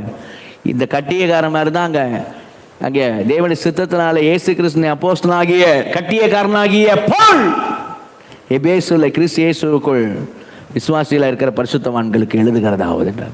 அல்லேலூயா, அல்லேலூயா. இங்கே சொன்னவன் யாரு? முரசு கொண்டு சொல்கிறான், கட்டியக்காரன் சொல்கிறான். ஆனால் அவங்க கம்ப்ளைண்ட் பண்ணும்போது என்ன சொன்னாங்க? ராஜாட்ட நேபுகாத் நேச்சார் நீர் கட்டளையிட்டீரே. அல்லேலூயா, அதே தான் அங்கே. அப்போ மெய்யாகவே தேவ வசனம்தான், மெய்யாகவே தேவனுடைய சித்தம் தான், மெய்யாகவே தேவனுடைய ரகசியம்தான். அந்த ரகசியத்தை மறுபடியும் வாசிங்க. எபேசு 1ஆம் அதிகாரம் 9-10 வசனம். காலங்கள் நிறைவேறும் போது விளங்கும் நியமத்தின்படி பரலோகத்தில் இருக்கிறவைகளும் பூலோகத்தில் இருக்கிறவைகளுமாகிய சகலமும் கிறிஸ்துவுக்குள்ளே கூட்டப்பட வேண்டும் என்று தமக்குள்ளே தீர்மானித்திருந்த தம்முடைய தயவுள்ள சித்தத்தின் ரகசியத்தை எங்களுக்கு அறிவித்தார். அல்லேலூயா, அல்லேலூயா, அல்லேலூயா. அல்லேலூயா. நிச்சயம் இது நிறைவேறும். ஆமென். அல்லேலூயா, அல்லேலூயா. அந்த சகலமும் அப்படின்னு இருக்கிற வார்த்தை, காலங்கள் நிறைவேறும் போது விலங்கு நியமத்தின்படி பரலோகத்தில் இருக்கவிலும் பூலோகத்தில் இருக்கலுமாகிய சகலமும் கிறிஸ்துவுக்குள் கூட்டப்பட வேண்டும். அந்த சகலம் இருக்குல்ல, அந்த சகலம் என்ற வார்த்தைக்குள்ள நீங்களும் நானும் அடக்கம். அல்லேலூயா, அல்லேலூயா, அல்லேலூயா. இன்னைக்கு வேதனையின் பாதையில நீங்க கடந்து போகலாம், கண்ணீரின் பாதையில கடந்து போகலாம், நிந்தைகள் அவமானங்கள் எல்லாம் உங்களுக்கு இருக்கலாம். இல்ல இன்னைக்கு காரியங்கள் வித்தியாசமா இருக்கலாம். இந்த உலகத்திலே உபத்திரவங்களை அனுபவித்துக் கொண்டு இருக்கலாம், கண்ணீரோடு கூட இந்த நாளில் இருந்து கொண்டு இருக்கலாம், வேதனையோடு இந்த நாளில் இருந்து கொண்டு இருக்கலாம், துக்கத்தோடு துயரத்தோடு கூட இந்த நாளில் இருந்து கொண்டு இருக்கலாம். இன்னைக்கு நீங்க எப்படி வேணாலும் இருக்கலாம், ஆனால் நாளை கிறிஸ்துவுக்குள் கூட்டப்படுவீர்கள் என்பது நிச்சயம். அல்லேலூயா, அல்லேலூயா, அல்லேலூயா, அல்லேலூயா. இந்த மகிமையின் வாழ்க்கைக்குள்ளே பிரவேசிப்பீர்கள் என்பது நிச்சயம். ஆமென். அல்லேலூயா. உங்கள் கண்ணீர் யாவையும் தேவன் துடைப்பார். ஆமென். அல்லேலூயா, அல்லேலூயா. அது நிச்சயம். What a hope, what a hope in Christ. கிறிஸ்து இயேசுக்குள்ள எவ்வளவு பெரிய நம்பிக்கை நமக்கு இல்லையா? இன்னைக்கு வேதனை, துக்கம், துயரம், துன்பம், பாடு, அவமானம், நிந்தை எல்லாம் இருக்குது. ஆனா நிச்சயம் இப்படி இன்னைக்கு இருக்கிற நான் தான் நாளைக்கு சந்தோஷத்துக்குள் பிரவேசிக்கும்படியாக கிறிஸ்துவுக்குள்ளே நான் கூட்டப்படுவேன். அல்லேலூயா. ஏன்னா இது மனுஷனுடையது அல்ல, இது தேவன் தனக்குள்ள தீர்மானித்திருந்த அவருடைய தயவுள்ள சித்தத்தின் ரகசியம். அல்லேலூயா, அல்லேலூயா. இப்ப அந்த வசனத்தை மறுபடியும் அந்த எபேசு 1ஆம் அதிகாரம் 9-10 வசனத்தை மறுபடியும் வாசிங்க. காலங்கள் நிறைவேறும் போது விளங்கும் நியமத்தின்படி பரலோகத்தில் இருக்கிறவைகளும் பூலோகத்தில் இருக்கிறவைகளுமாகிய சகலமும் கிறிஸ்துவுக்குள்ளே கூட்டப்பட வேண்டும். சகலம் நான் சொன்னேன், நானும் அடக்கம், நீங்களும் அல்லேலூயா, அல்லேலூயா, கிறிஸ்துவுக்குள் கூட்டப்பட வேண்டும் என்று தமக்குள்ளே தீர்மானித்திருந்த தம்முடைய தயவுள்ள சித்தத்தின் ரகசியத்தை எங்களுக்கு அறிவித்தார். ஏன் அந்த வார்த்தை போட்டிருக்கு பாருங்க, தமக்குள் தீர்மானித்திருந்த தம்முடைய சித்தத்தின் ரகசியத்தை எங்களுக்கு அறிவித்தார்னு சொல்லல. தமக்குள் தீர்மானித்திருந்த தம்முடைய சித்தத்தின் ரகசியத்தை அறிவித்தார்னு சொல்ல, தமக்குள்ள தீர்மானித்திருந்த தம்முடைய தயவுள்ள சித்தத்தின் ரகசியத்தை எங்களுக்கு அறிவித்தார். அல்லேலூயா, அல்லேலூயா. என்ன மாதிரி விருப்பம்? சித்தம்னா விருப்பம். எப்படிப்பட்ட விருப்பம்? கவனிங்க, ஏன் அப்படி போட்டிருக்கு? தயவுள்ள சித்தத்தின் ரகசியம். ஏன் தயவுன்னு போட்டிருக்குது? தேவன் நம்ம எல்லாம் கூட்டி சேர்க்க வேண்டும் என்கிற அவசியம் அவருக்கு இல்லை, கட்டாயம் அவருக்கு இல்லை. அவர் யாருக்கும் பதில் சொல்ல வேண்டிய அவசியம் அவருக்கு இல்லை, எந்த காரியமும் அவருக்கு இல்லை. அவர் இதை செய்யணும்னு அவசியம் இல்லை, கட்டாயம் இல்லை. யாருக்காக பதில் சொல்லணுமா? ஏன் செய்யாமல் போயிட்டீங்கன்னு அவர் யாரை கேட்பாங்களா? இல்லை, எதுவுமே இல்லை. ஆனாலும் தேவன் நம்மை கிறிஸ்துவ இடத்துல கூட்டி சேர்க்க போகிறார் அப்படின்னு சொன்னால், இட்ஸ் ஜஸ்ட் பிகாஸ் அவருடைய மர்சி, அவருடைய கம்பேஷன், அவருடைய இரக்கம், அவருடைய கிருபை, அவருடைய காருண்யம், அவருடைய அன்பு, அவருடைய தயவு. அதனால தான் அந்த வார்த்தை போட்டிருக்கு. ஒவ்வொரு வார்த்தையும் முக்கியம். ஆவியானவர் எழுதும்போது தமக்கு தீர்மானித்திருந்த தம்முடைய சித்தத்தின் ரகசியத்தை எங்களுக்கு அறிவித்தார்.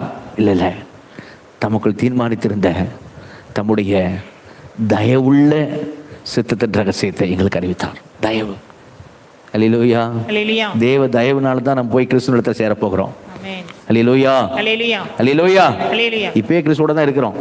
அல்லேலூயா சொல்லுங்க. அல்லேலூயா. அல்லேலூயா. அல்லேலூயா. ஒரு நாள் உண்டு வரும்போது என்ன செய்வோம்? கூட்டி சேர்க்கப்படுவோம். அல்லேலூயா. அல்லேலூயா. இந்த ஒரு ரகசியமே நம்மளை என்ன செய்யணும் அப்படின்னா துள்ள வைக்கணும். அல்லேலூயா. அல்லேலூயா. நிச்சயமா இது பாருங்களேன், இது வந்து இது எப்படி நடக்கும் தெரியலையே, சொல்லி வச்சிட்டாரு, ஆனால் எப்படி பண்ணுவாருன்னு தெரியலையே எனக்கு, இப்படியும் அப்படிலாம் யோசிக்க வேண்டியதே இல்லை. நடக்குமா இது, நடக்குமா இது, எப்படி நடக்கும் தெரியலையே, எப்படி கூட்டி சேர்ப்பார் தெரியலையே, நடக்குமா, கூட்டி சேர்க்காத போயிட்டா, அந்த மாதிரிலாம் எதுவுமே 100% நடக்கும். ஆமென். அல்லேலூயா. அல்லேலூயா. அல்லேலூயா. நீங்க 1000 கண்ணீர், இன்னைக்கு 1000 பாடு, நிந்தை, அவமானங்கள் வாழ்க்கையில் இருக்கலாம். இந்த ஒரு ரகசியம் நம்மை தேற்றும். அல்லேலூயா. அல்லேலூயா. அல்லேலூயா. நாளைக்கு நான் மகிமையில் பிரவேசிப்பேன். ஆமென். என் ஆண்டவரோடு கூட நான் இருப்பேன். அல்லேலூயா. சந்தோஷமா இருப்பேன். நிச்சயம் தேவன் என்னை கூட்டி சேர்ப்பார். ஆமென். அல்லேலூயா. அல்லேலூயா. What a beautiful hope, yeah. What a lovely hope. எவ்வளோ ஒரு அருமையான ஒரு நம்பிக்கை, அழகான ஒரு நம்பிக்கை. சரியா? இது ஒன்று போதுன்ற நான் முடிச்சிடலாமா செய்தியை? இன்னும் 2 ரகசியம் இருக்குது. அல்லேலூயா. அல்லேலூயா. முதலாவது மகிமையானவரின் ரகசியம், மகிமையானவரின் ரகசியம். 2வது மறைக்கப்பட்ட ரகசியம். 2வது காரியம் மறைக்கப்பட்ட, மறைந்திருந்த ரகசியம். வாசிங்க, மறைந்திருந்த ரகசியம். எபேசியர் 3ஆம் அதிகாரத்தில் 11ஆம் வசனத்தை வாசிங்க. எபேசியர் 3:11. இயேசு கிறிஸ்துவை கொண்டு எல்லாவற்றையும் சிருஷ்டித்த தேவனுக்குள்ளே ஆதி காலங்கள் முதல் மறைந்திருந்த ரகசியத்தினுடைய ஐக்கியம் இன்னதென்று எல்லாருக்கும் வெளிப்படையாக காண்பிக்கிறதற்கு இந்த கிருபை எனக்கு அளிக்கப்பட்டிருக்கிறது. அல்லேலூயா. அல்லேலூயா. வசனம் பாருங்க எப்படி சொல்லுது. இயேசு கிறிஸ்துவை கொண்டு எல்லாவற்றையும் சிருஷ்டித்த தேவனுக்குள்ளே, எதுக்குள்ள, யாருக்குள்ள? இயேசு கிறிஸ்துவுக்குள்ள. யாருக்குள்ள? தேவனுக்குள்ள. அல்லேலூயா. அல்லேலூயா. எல்லாவற்றையும் இயேசு கிறிஸ்துவை கொண்டு எல்லாவற்றையும் சிருஷ்டித்த தேவனுக்குள்ள ஆதி காலங்கள் முதல் மறைந்திருந்த ரகசியம். அல்லேலூயா. அல்லேலூயா. அல்லேலூயா. அல்லேலூயா. From the beginning, பாருங்க, ஆதி காலம் முதல், சரியா, மறைந்திருந்த ரகசியம். அந்த ரகசியம் எங்க பாருக்குது? ரகசியம் எங்க பாருங்கன்னா தேவன் தனக்குள்ளே வச்சுக்கிட்டாராம். அல்லேலூயா. தேவன் அவருக்குள்ளே வச்சுக்கிட்டாராம். சரியா, அவருக்குள்ளே வச்சு நம்ம உபாகம் 29 வாசல்ல மறைவானவைகள் கர்த்தருக்குரியவைகள். அல்லேலூயா. அவருக்குள்ளே வச்சுக்கிட்டாராம். ஆனா இப்போ என்னவா, அந்த மறைந்திருந்த ரகசியத்துடைய ஐக்கியம் என்னதென்று எல்லாருக்கும் வெளிப்படையாய் காண்பிக்க. அல்லேலூயா. இப்போ எல்லாருக்கும் வெளிப்படுத்துறார். அவன் முதல்ல அதனால தான் பேர் என்னது? ரகசியம். சரியா? அதனால தான் அது பேர் என்னது? ரகசியம். சொல்லுவாங்க உலகத்தில் ஒரு காரியம் ரகசியம் அப்படின்னா எப்போ ரகசியமாக இருக்கும் அப்படின்னா, கண்டிஷன் என்னன்னா, as long as it's between 2 people, ஒரு 2 பேருக்கு நடுவில் இருந்தால் தான் என்னது ரகசியம் அப்படி சொல்லுவாங்க. அதில் இன்னொன்று சொல்லுவாங்க, என்ன சொல்லுவாங்கன்னா, as long as it's between 2 people provided one is dead. அதில் ஒருத்தர் செத்துருக்கணுமா? 2 பேர் நடுவில் தான் இருக்குமா ரகசியம். அதில் ஒருத்தர் செத்துருக்கணும் அவன் சொல்லிடுவான்ல, அதில் ஒருத்தர் செத்துருந்தா ஒருத்தன் கூட இருக்கும், அதுதான் ரகசியம் அப்படிங்களா? சரியா? ஆனால் இங்கே ஆதி காலம் முதல் தனக்குள்ளே மறைத்து வைத்திருந்த மறைந்திருந்த ரகசியம். அல்லேலூயா. அது என்ன ரகசியம் தெரியுமா? அது ரகசியம் என்னன்னு பாருங்க. எபேசியர் 3ஆம் அதிகாரம் 3ஆம் வசனம் வாசிங்க. எபேசியர் 3:3 வாசிங்க. அது என்னவெனில், இருங்க, அது என்னவெனில் சொல்றாருல, அதான் அது என்னவெனில், புறஜாதிகள் சுவிசேஷத்தினாலே உடன் சுதந்திரருமாய் ஒரே சரீரத்துக்குள்ளானவர்களுமாய் கிறிஸ்துவுக்குள் அவர் பண்ணின வாக்குத்தத்தத்துக்கு உடன் பங்காளிகளுமாய் இருக்கிறார்கள் என்கிற இந்த ரகசியத்தை அவர் எனக்கு வெளிப்படுத்தி அறிவித்தார். அல்லேலூயா. அல்லேலூயா. என்ன ரகசியம்? மறுபடியும் வாசிங்க பாருங்க. அது என்னவெனில், அந்த ரகசியம் என்னவெனில், புறஜாதிகள் சுவிசேஷத்தினாலே, நம்மளதான், நம்ம புறஜாதிகள் யாரையும் நினைக்க கூடாது. சரியா? யாரையும் நம்மளதான் புறஜாதிகள் சுவிசேஷத்தினாலே உடன் சுதந்திரருமாய் ஒரே சரீரத்துக்குள்ளானவருமாய் கிறிஸ்துவுக்குள் அவர் பண்ணின வாக்குத்தத்தத்துக்கு உடன் பங்காளிகளுமாய் இருக்கிறார்கள். அவர் பண்ணின வாக்குத்தத்தத்துக்கு யூதர்களோட இஸ்ரவேலரோட சேர்ந்து உடன் பங்காளிகளுமாய் இருக்கிறோம் என்கிற இந்த ரகசியத்தை அவர் எனக்கு வெளிப்படுத்தி அறிவித்தார். அல்லேலூயா. அல்லேலூயா. யூதர்களுக்கு மட்டும்தான் ரட்சிப்பு அப்படிதான் யூதர்கள் நினைச்சாங்க. அந்த ரட்சிப்பு கூட அவங்க இந்த ரட்சிப்பா நினைக்கல, பாவத்திலிருந்து விடுதலையாக ரட்சிப்பா நினைக்கல. சரியா? ஆனால் அவங்க யூதர்கள் தான், நாங்க தான் தேவனால் தெரிந்து கொள்ளப்பட்டவர்கள், நாங்க தான் தேவ ஜனம், தேவன் எங்களுக்குரியவர், தேவ ஆராதனை எங்களுக்குரியது, வாக்குத்தத்தங்கள் எங்களுக்குரியது, நியமங்கள் எங்களுக்குரியது, பிரமாணங்கள் எங்களுக்குரியது, அப்படிதான் நினைச்சாங்க அவங்க. எல்லாம் எங்களுக்குரியது. புறஜாதினா கேவலம். ஆனா நீ வசனம் சொல்லுது, தேவன் என்ன பண்ணாராம், ஆதி காலம் முதல்ல மனசுக்குள்ளேயே வச்சிருந்தாராம். அல்லேலூயா. அல்லேலூயா. நம்மளெல்லாம் மனசுக்குள்ளேயே வச்சிருந்தாராம். அல்லேலூயா. அல்லேலூயா. அல்லேலூயா. நம்மளெல்லாம் உடன் பங்காளி. எல்லா கருங்க தெரியல சொல்லுவோமா? அல்லேலூயா. என்ன வார்த்தை போட்டுக்குது? உடன் பங்காளி. அல்லேலூயா. அல்லேலூயா. உடன் சுதந்திரர், வாரிசு, உடன் பங்காளி. அல்லேலூயா. அந்த வாக்கு தத்தத்துக்கு உடன், கிறிஸ்துவுக்குள்ள இருக்கிற அந்த வாக்கு தத்தத்துக்கு உடன் பங்காளி. இதான் யார் ரகசியம். அல்லேலூயா. இந்த ரகசியம் தான் ஆதி காலம் முதல் தேவன் தனக்குள்ள என்ன செஞ்சாரு? மறைச்சு வச்சிருந்தார். இப்போ என்ன பண்ண சொல்றாரு? இப்போ என்ன பண்றாரு? இப்போ வெளிப்படையா. அல்லேலூயா. ஆதி காலம் மறைச்சு வச்சிருந்தார் அப்படின்னா, கவனிங்க எப்படின்னா, இந்த பழைய ஏற்பாடு பரிசுத்தவான்களுக்கெல்லாம் பார்ஷியலாக தெரியும். பார்ஷியலாக கொஞ்சமாக தெரியும். எப்படி இப்போ ஆபிரகாம்கிட்ட ஆண்டவர் பேசும்போது என்ன சொன்னார்? பூமியில் சகல ஜாதிகள் உனக்குள்ள உன் சந்ததிக்குள்ள ஆஸ்வதிக்கப்படும். ஆதியாகமம் 22 எடுங்க. ஆதியாகமம் 22 சொல்கிறார் இல்லையா? 17-18 வசனம் வாசிங்க. 22-17-18. நான் உன்னை ஆசீர்வதிக்கவே ஆசீர்வதித்து உன் சந்ததியை வானத்து நட்சத்திரங்களைப் போலவும் கடற்கரை மணலைப் போலவும் பெருகவே பெருக பண்ணுவேன் என்றும் உன் சந்ததியார் சத்துருக்களின் வாசல்களை சுதந்திரித்துக் கொள்வார்கள் என்றும் நீ என் சொல்லுக்கு கீழ்ப்படிந்தபடியினால் உன் சந்ததிக்குள் பூமியில் உள்ள சகல ஜாதிகளும் ஆசீர்வதிக்கப்படும் என்றும் என் பேரில் ஆணையிட்டேன் என்று கர்த்தர் சொல்லுகிறார். ஆபிரகாம் இந்த வார்த்தை கேட்கிறார். என்ன வார்த்தை? என் சந்ததிக்குள் பூமியில் சகல ஜாதிகளும் ஆசீர்வதிக்கப்படும். சரியா? இப்போ நம்ம பேசுற நம்ம உன் சந்ததிக்குள் அப்படின்னா நம்ம பார்க்கறதுக்கு எவ்வளவு ஆசையா இருப்போம் இருக்க மாட்டோமா? ஆபிரகாமுக்கு அது ஆசை. என்ன ஆசைனா, என் சந்ததிக்குள்ள பூமியில் இருக்க சகல ஜாதிகளும் ஆஸ்வதிக்கப்படுமா? அப்படி ரொம்ப ஆசையாக இருப்பான் இல்லையா? ஆசையாக இருந்திருப்போம் இல்லையா? அப்படி இருந்தா என்ன காரியம்னா, ஆபிரகாமுக்கு என்ன தெரியாதுன்னா, எப்படி இது பண்ண போறாரு தேவன். ஹல்லேலூயா. இதை சொல்லிட்டாரு. ஆனா எப்படி செய்ய போறார்? ஃபுல் பிக்சர் கொடுக்கல. அதான் ஃபுல் பிக்சர் உள்ள வச்சுக்கிறார்ல.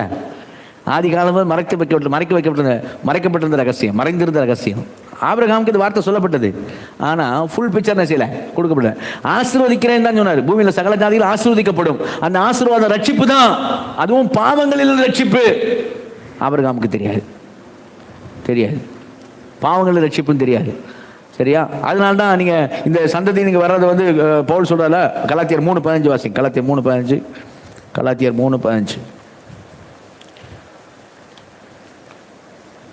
சகோதரரே, மனுஷர் முறைமையின்படி சொல்லுகிறேன், மனுஷர்களுக்குள்ளே உறுதி 16 ஆபிரகாமுக்கும் அவனுடைய சந்ததிக்கும் வாக்குத்தத்தங்கள் பண்ணப்பட்டன.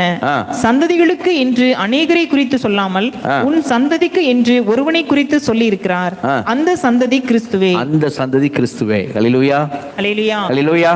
பாருங்களேன், இப்போ ஆபிரகாம் தேவன் வந்து பேசுறாரு. சரியா?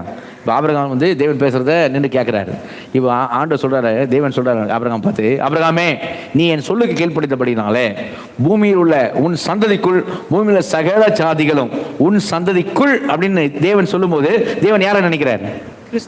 கிறிஸ்துவை நினைக்கிறார். அல்லேலூயா. உன் சந்ததிக்குள் பூமியில சகல ஜாதிகளும் ஆசீர்வதிக்கப்படும் சொல்லும் போது தேவன் கிறிஸ்துவை சொல்றார். ஆபிரகாமுக்கு இமிடியேட் சந்ததி யாரு? ஈசாக்கு. இப்ப ஆபிரகாம் யாரை நினைப்பான்? ஈசாக்கு தான் அப்படி நினைப்பான். சரியா? புரியுதா? இதான் காரியம். ஆனா இங்க மறைக்கிறார் தேவன். ஃபுல் பிக்சர் கொடுக்கல. ஆசீர்வதிக்கப்படும் சொல்றது கூட ரட்சிக்கப்படும் அப்படின்னு சொல்லியிருந்தா கூட, அந்த ரட்சிப்புன்னு அந்த வார்த்தை வந்தா கூட ஓரளவுக்கு சுதாரிக்க முடியும், என்ன ரட்சிப்பு அப்படின்ட்டு. ஆனா ரட்சிப்புன்னு சொல்ல ஆசீர்வதிக்கப்படும். அல்லேலூயா. அதனால தான் அங்க நீங்க அப்போஸ்தலர் நடவடிக்கைகள் பாத்தீங்கன்னா இதே வார்த்தை அங்க பயன்படுத்தப்படுகிறத பார்க்க முடியும். அப்போஸ்தலர் நடவடிக்கைகள் 3ஆம் அதிகாரத்துக்கு வாங்க. அங்க அப்போஸ்தலர் 3ஆம் அதிகாரத்துல ஜனங்கள் ரட்சிக்கப்படுகிற போது அங்க சொல்லப்படுகிற வார்த்தை என்ன? 3ஆம் அதிகாரம் 25-26 வசனங்கள்.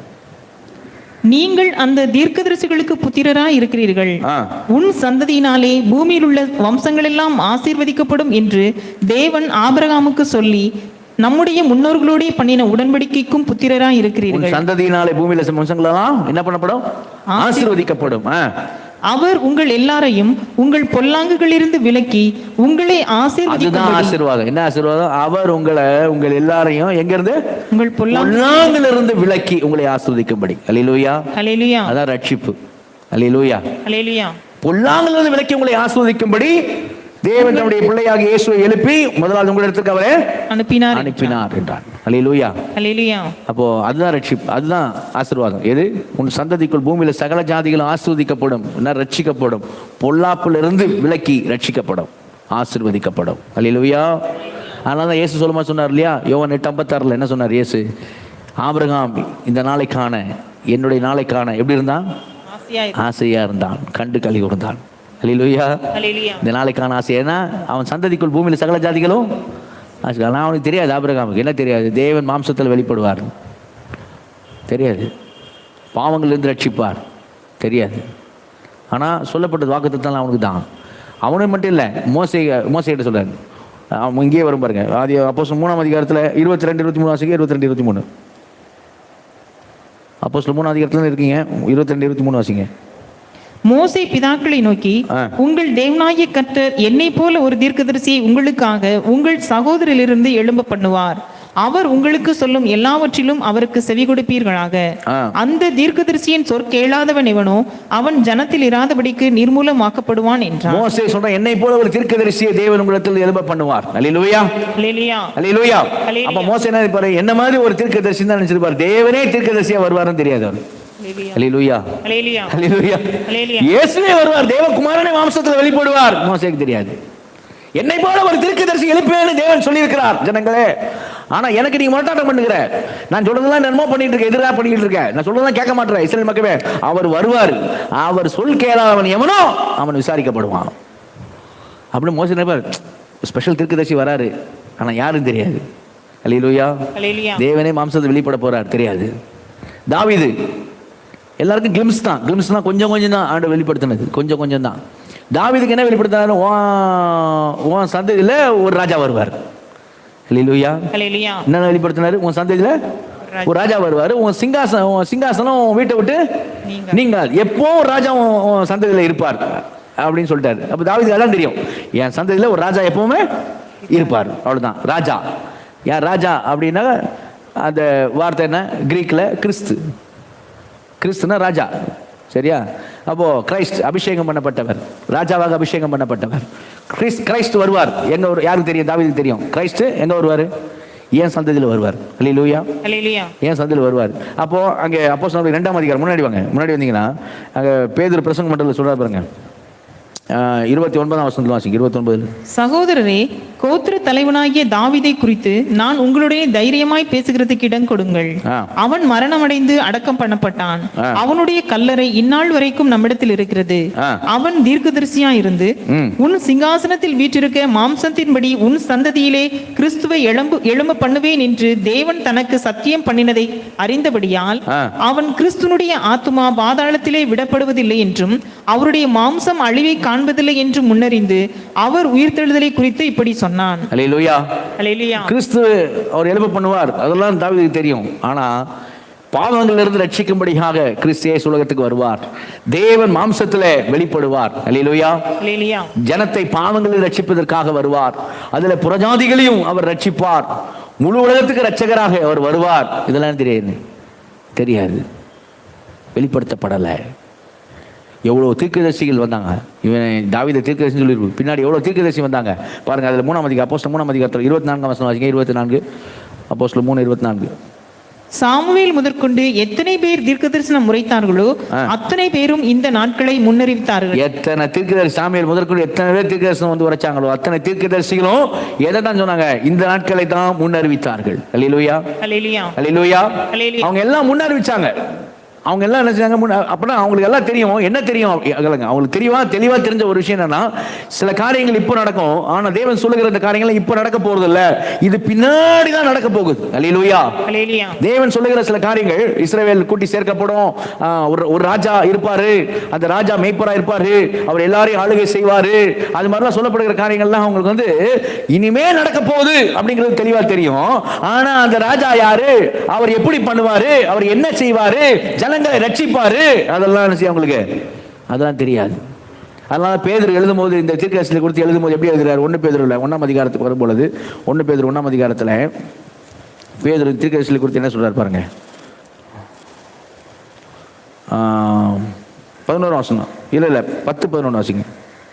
உங்களுக்கு உண்டான கிருபையை குறித்து தீர்க்க தரிசனம் சொன்ன தீர்க்கதரிசிகள் இந்த ரட்சிப்பை குறித்து கருத்தாய் ஆராய்ந்து பரிசோதனை பண்ணினார்கள். ரட்சிப்பை குறித்து கருத்தாய் ஆராய்ந்து பரிசோதனை பண்ணினாங்க. என்ன அவங்க கண்டுபிடிச்சாங்க பாருங்க. கருத்தா ஆராய்ந்து பரிசோதனை பண்ணாங்க. என்ன கண்டுபிடிச்சாங்க வாசிங்க. தங்களில் உள்ள கிறிஸ்துவின் ஆவியானவர் கிறிஸ்துவுக்கு உண்டாகும் பாடுகளையும் அவைகளுக்கு பின்வரும் மகிமைகளையும் முன்னறிவித்த போது இன்ன காலத்தை குறித்தார் என்பதையும் அந்த காலத்தின் விசேஷம் இன்னதென்பதையும் ஆராய்ந்தார்கள். அதாவது நமக்கு இல்லப்பா, இப்ப இருக்கிற நமக்கு இல்லப்பா, இது பின்னாடி வர போறதான ஒரு காரியம்பா அப்படிங்கறத அவங்க கண்டுபிடிச்சாங்க.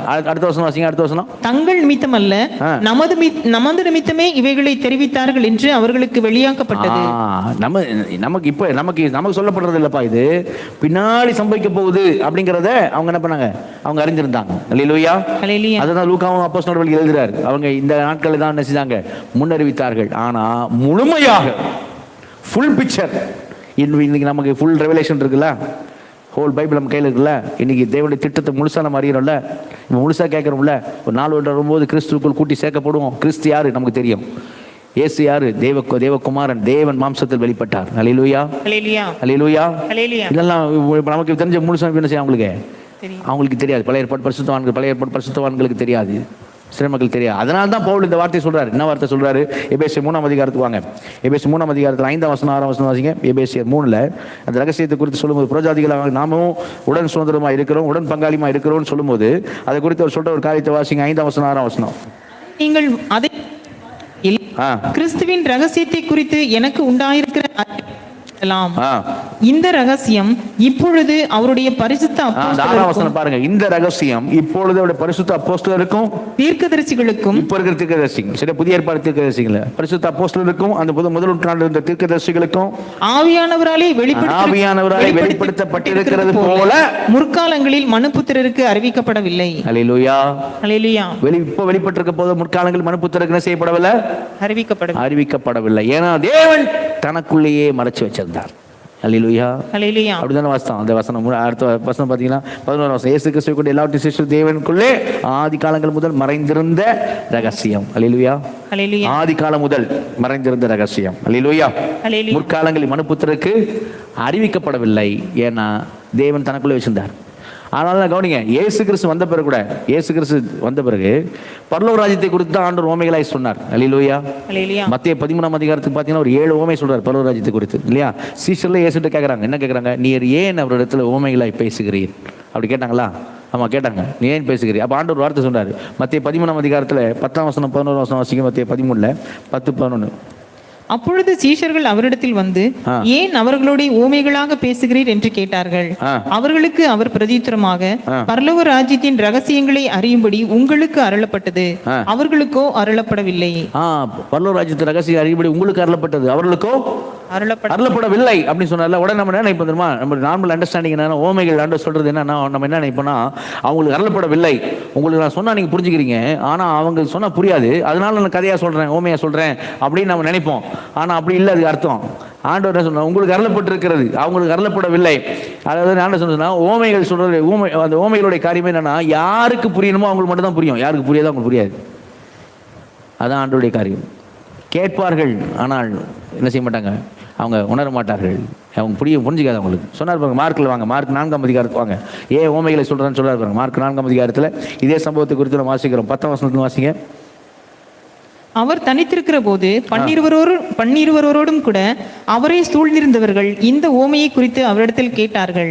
அதற்கு அவர், தேவனுடைய ராஜ்யத்தின் ரகசியத்தை அறியும்படி உங்களுக்கு அருளப்பட்டது, புறம்பே இருக்கிறவர்களுக்கோ இவைகள் எல்லாம் ஓமைகளாக சொல்லப்படுகிறது. புறம்பே இருக்கிறவர்களுக்கு ஓமைகளாக சொல்லப்படுகிறது. எதனால வாசிங்க? எதனால? அவர்கள் குணப்படாதபடிக்கும் பாவங்கள் அவர்களுக்கு மன்னிக்கப்படாதபடிக்கும் அவர்கள் கண்டும் காணாதவர்களாகவும் கேட்டும் உணராதவர்களாக இருக்கும்படி இப்படி சொல்லப்படுகிறது என்றார். கேட்பாங்க, ஆனா ஓமையில் பரலோக ராஜ்யத்தை கொடுத்தா கேட்பாங்க, ஆனா அவங்களுக்கு என்ன செய்ய முடியாது, அவங்களுக்கு புரியாது. இதே மாதிரி பழைய ஏற்பாட்டில் ஒருத்தருக்கு ஊழியம், யாருக்கு? இதே மாதிரி தான் பழைய ஏற்பாட்டில் ஒருத்தருக்கு ஊழியம், ஏசாயா. அல்லேலூயா. ஆமா, ஏசாயா தீர்க்கதரிசி புத்தகம் 6ஆம் அதிகாரத்துக்கு வாங்க. 6ஆம் அதிகாரத்தில் 9ஆம் வசனம், யாரை நான் அனுப்புவேன், யார் நமது காரியமாய் போவான், என்னை அனுப்பும் ஆண்டவரை இதோ அடியேன் இருக்கேன்னு சொன்ன உடனே 9-10 வசனம் வாசிங்க. அப்பொழுது அவர், நீ போய் இந்த ஜனங்களை நோக்கி, நீங்கள் காதார கேட்டும் உணராமலும் கண்ணார கண்டும் அறியாமலும் இருங்கள் என்று சொல்.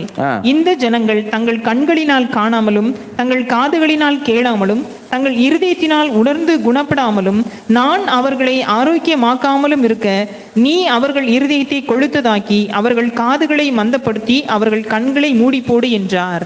எப்படி இதான் ஊழியம் யாருக்கு? ஏசாயாவுக்கு. ஏன் அப்படின்னா கவனிக்க, அப்போ ஆண்டவர் ஓமையிலே சொன்னார், ஆனா யாருக்கு புரியணுமோ அவங்களுக்கு ஆண்டவர் புரியணும்ன்றது தான் ஆண்டவருடைய விருப்பம். அல்லேலூயா, அல்லேலூயா, அல்லேலூயா, அல்லேலூயா. யாருக்கு? உங்களுக்கு அருளப்பட்டிருக்குது அப்படின்னார்ல. சீசலுக்கு ஆக்சுவலாக ஓமைகள் புரியல, வந்து கேட்டாங்களா? வந்து சந்தேகம் கேட்டாங்களா, இந்த ஊமையில் அர்த்தம் என்ன அப்படின்னாங்க. அப்போ ஆண்டு என்ன கேட்டால் தெரியுமா, அந்த மார்க் 4ஆம் அதிகாரத்துக்கு வந்தீங்க மறுபடியும். மார்க் 4ஆம் அதிகாரத்துக்கு 13ஆம் வசனத்தில் வாசிங்க, விட்டு இடத்துல வாசிங்க. விதைக்கிறவன் இல்ல 13. பின்பு அவர் அவர்களை நோக்கி, இந்த ஊமையை நீங்கள் அறியவில்லையா?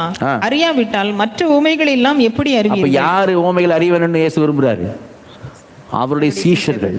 அல்லேலூயா, அல்லேலூயா, அல்லேலூயா, அல்லேலூயா. என்ன நம்ம யோசிப்போம், என்ன ஆண்டவர் என்ன பண்றாரு? சிம்பிள், என் நாடுகள் என் சத்தத்துக்கு செவி கொடுக்கிறார். அல்லேலூயா, அல்லேலூயா. அவங்கள பார்த்து நீங்கள் என் நாடுகளா இராதபடினால என்னை என்ன செய்ய மாட்டீங்க, நீ என்னை விசுவாசிக்க மாட்டீங்க. அதான் காரியம்.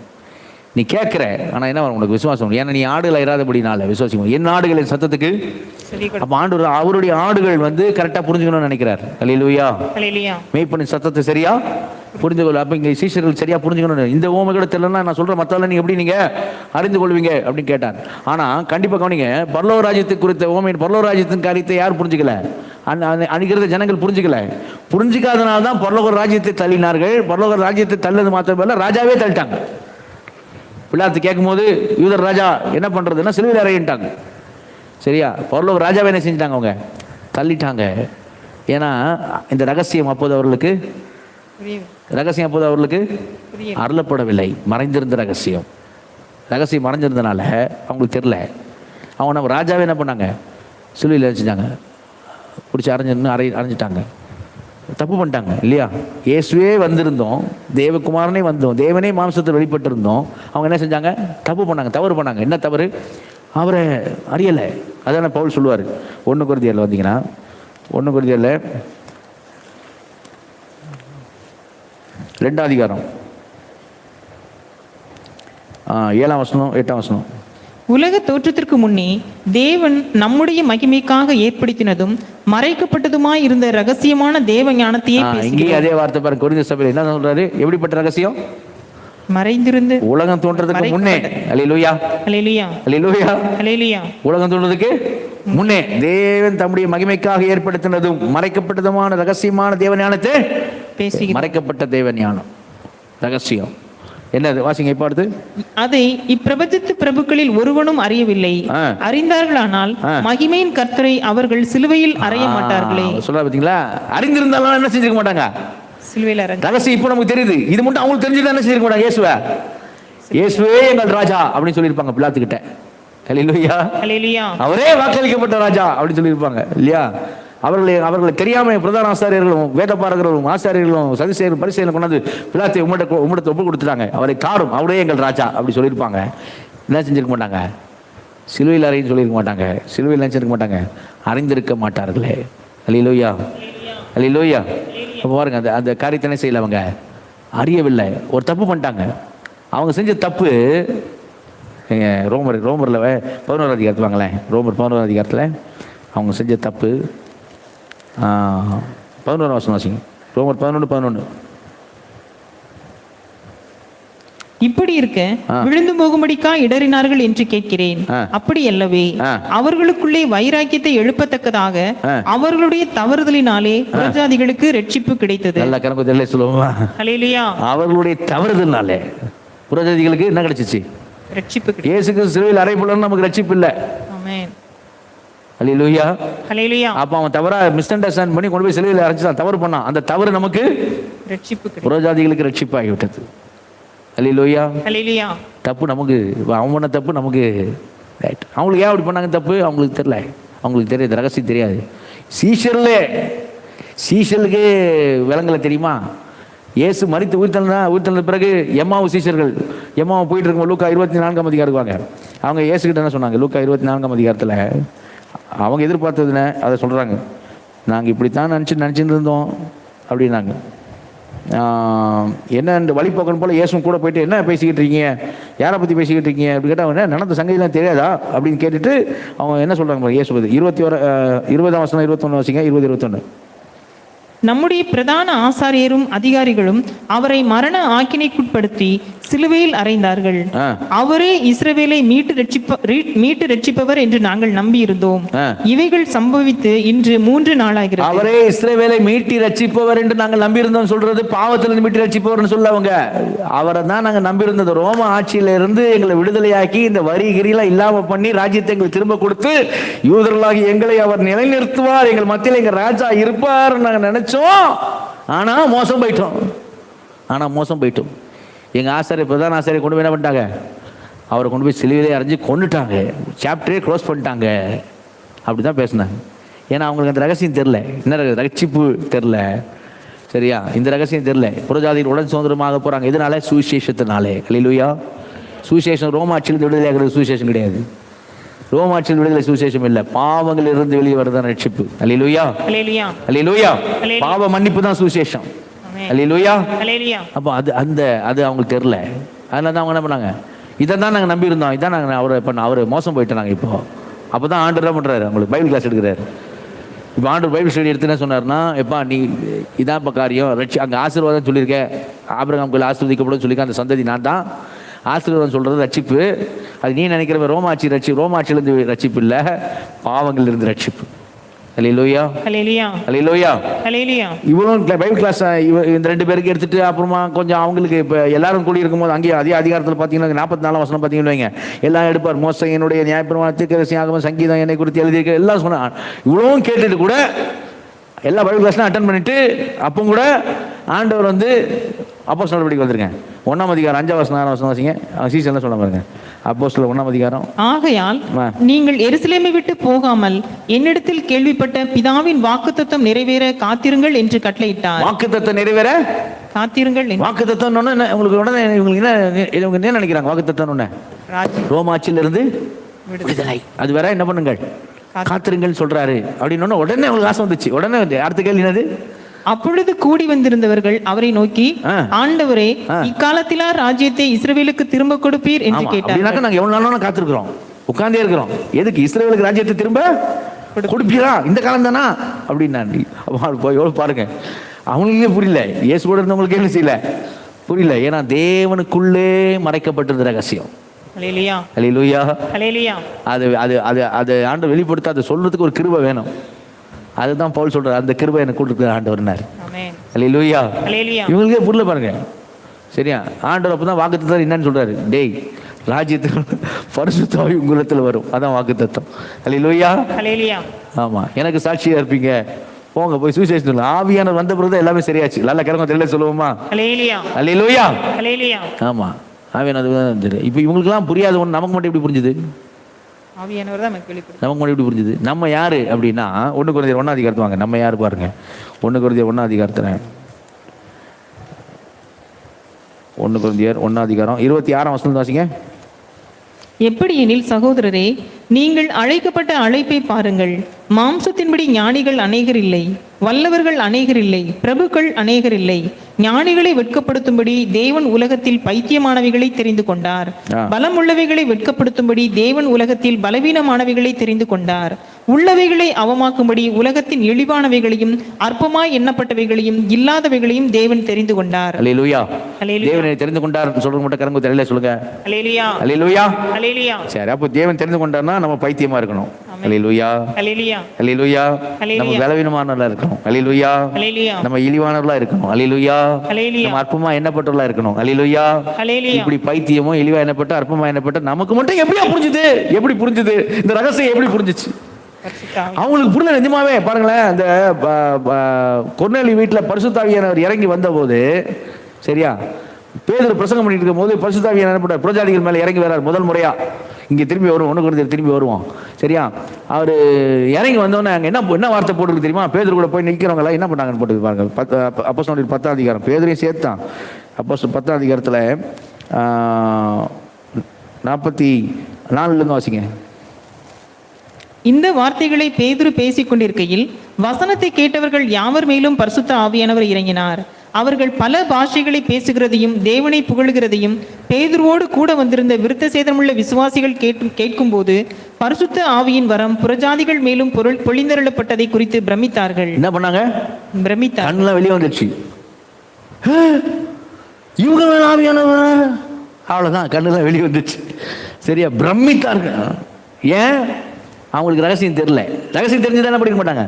ஆச்சரியப்பட்டிருக்க மாட்டாங்க, பிரமிச்சிருக்க மாட்டாங்க. ரகசியம் தெரியாது, ரகசியம் தெரியல, பிரமித்தார்கள். ஆவியானவர் கொஞ்சம் கொஞ்சமா வெளிப்படுத்தினார். கணக்கு தெரியல சொல்லுவோமா? ஆமா, டப்புன்னு சொன்னா கூட புரியாதுன்னா கொஞ்சம் கொஞ்சமா. சரியா? தேவன் சுத்தம் என்று சொன்னதை நீ என்னன்னு சொல்லாத, தீட்டுன்னு சொல்லாத அப்படிலாம் பேதருக்கு சொல்லிட்டு ஒரு ஹில் ஸ்டேஷனுக்கு எடுத்துட்டு அப்படி எல்லாத்தையும் திரும்பி எடுத்துட்டு இப்போ சொல்ல நான் தான் உன்னை அனுப்புகிறேன், போ கூட போ அப்படின்னு சொல்லி வச்சு அங்கே பேதுரு கண்ணாலேயே புறஜாதிகள் மேலே பரிசுத்தாவின் இறங்கி வர்றதை பார்க்க வச்சு, எப்போ ஆவியான இறங்கி வந்துட்டார், இவங்களுக்கு ஞானஸ்தானத்தை தடை பண்ணலாமாப்பா அப்படின்னு சொல்லி கொடுக்க வச்சு, அதுக்கப்புறம் ஆலோசனை சங்கத்தில் கூட்டி, என்னடா பேதுரு எப்படி நீ போய் புறஜாதிகளுக்கு போய் ஞானஸ்தானம் கொடுக்கலாங்க, டேய் ஆவியானே வந்துட்டாரா மேலே அப்படின்னு அவங்களுக்கு சொல்ல வச்சு, சரியா, எல்லாரும் சாட்சி சொல்லி இப்படி தான் ரகசியம் வெளியே வந்துச்சு. அல்லேலூயா, அல்லேலூயா. பவுல் என்ன செய்றாரு அங்கே எபேசுல? அப்போ நமக்கு மட்டும் எப்படி புரிஞ்சிச்சு அப்படின்னா, அங்கே 1 கொரிந்தியர் வந்துடுவான். 1 கொரிந்தியரில் 2ஆம் அதிகாரத்துக்கு வாங்க. 2ஆம் அதிகாரத்தில் 9ஆம் வசனம் வாசிங்க. எழுதியிருக்கிறபடி தேவன் தம்மில் அன்புவர்களுக்கு ஆயத்தம் பண்ணினவைகளை கண் காணவும் இல்லை, காது கேட்கவும் இல்லை, அவைகள் மனுஷனுடைய இருதயத்தில் தோன்றவும் இல்லை.